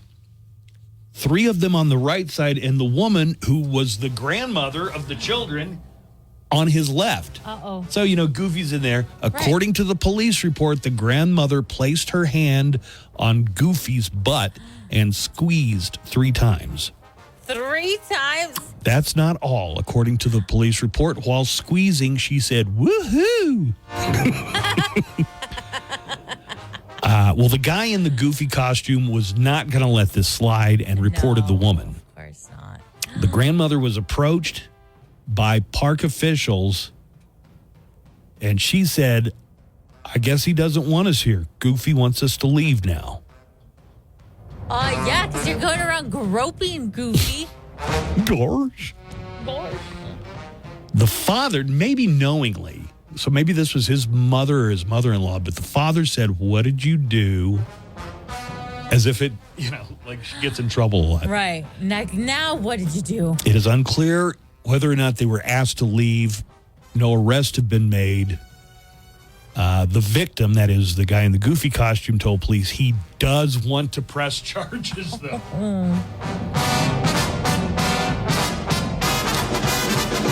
That's definitely not the place that you want to... With your grandkids right there, and you're just going to grab Goofy's buttocks. Do people forget that there are people inside those costumes? I know that's supposed to be the illusion for the children, but for the grown-ups, there's a human, there's somebody in there. You kind of get into this thing where you're like, I'm at Disneyland. You forget someone's in there. You just sometimes. get excited? Yeah. But also, keep your hands to yourself. Next thing you know, you got Cousin Greg puking inside his mascot mask. If you know, you know. A drunk driver, he's in trouble for being a drunk driver, but he's in trouble for more than that. A drunk driver got pulled over in Rock Rapids, Iowa, a week ago Sunday. Police say they observed his 2016 Ford Focus swerving all over the road. He was not focusing in that focus, it seems like. When he handed them his ID, the police suspected it was fake. The reason they suspected it was a fake ID was because it listed his height as being 8 feet tall.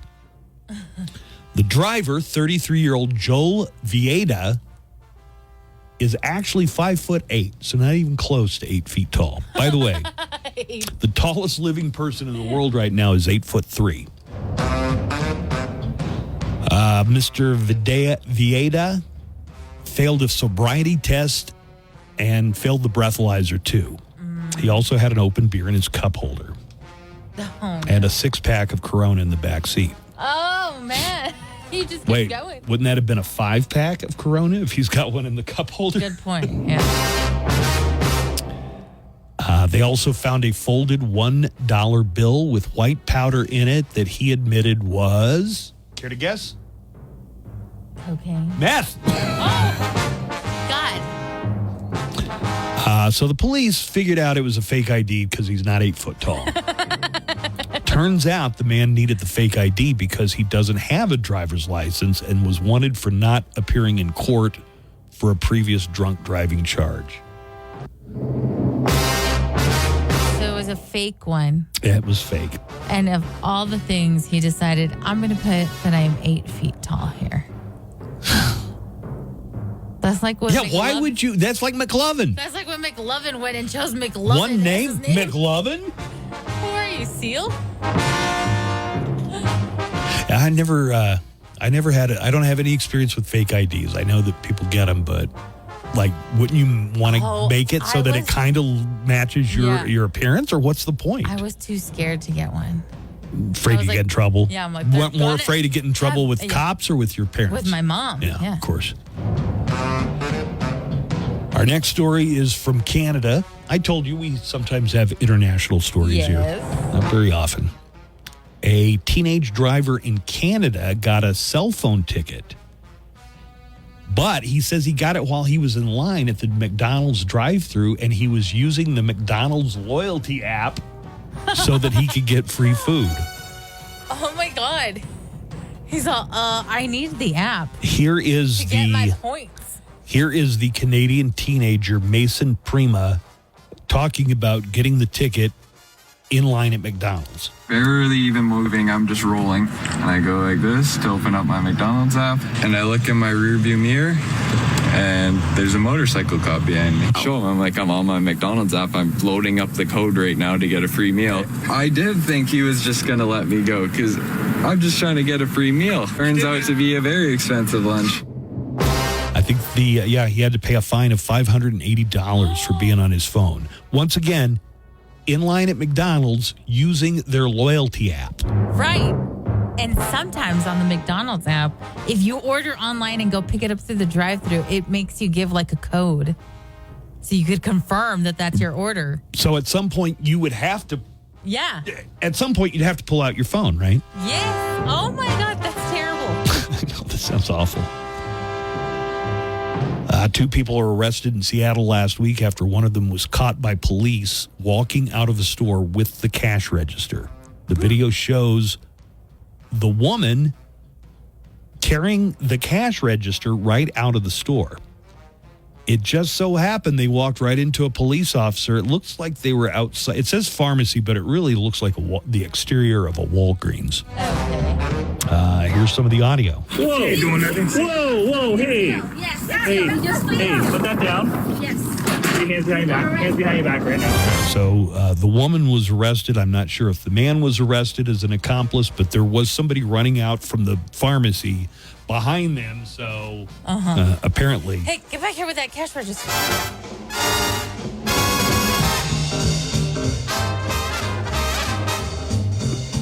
Let's see.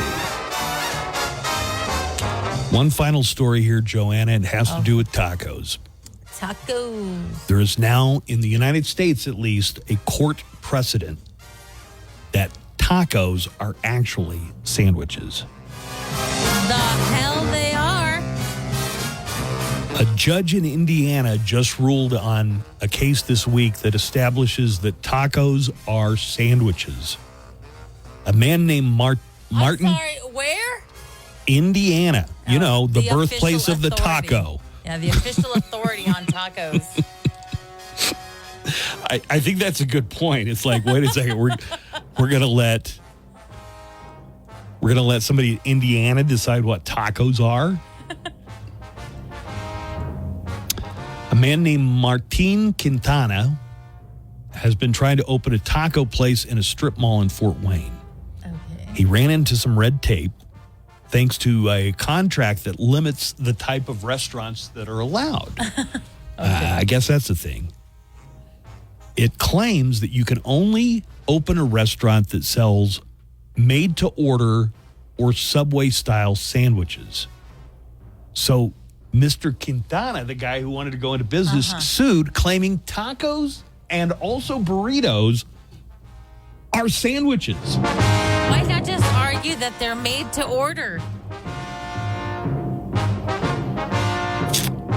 I think it was made to order or made to order style sandwiches or Subway. Okay. You're right. I think that's what they're saying.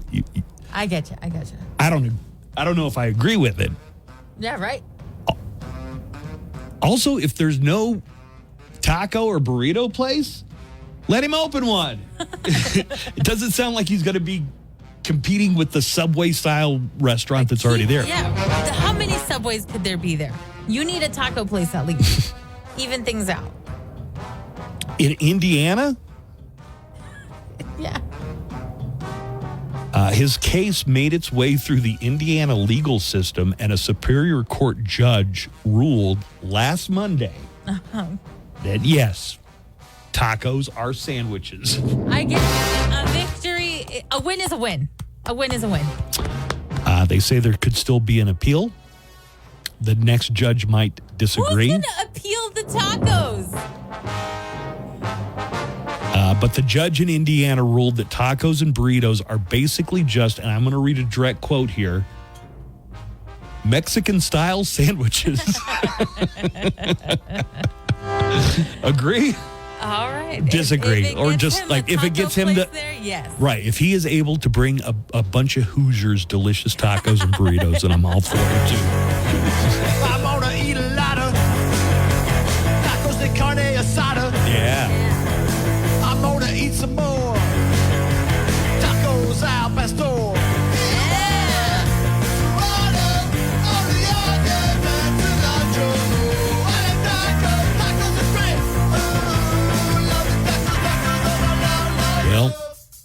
question has been answered by the ultimate taco authority, the state of Indiana. Artist interviews, Zoom music discoveries, celebrating artists' birthdays, commemorating releases, champion of all things rock. On power washing with money. Mention this ad and receive 15% off. Visit sanitize915.com for more info.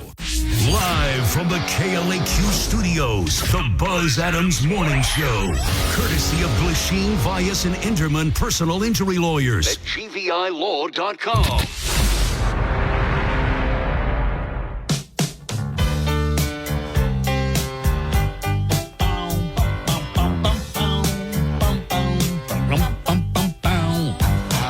Hey, I was going to share.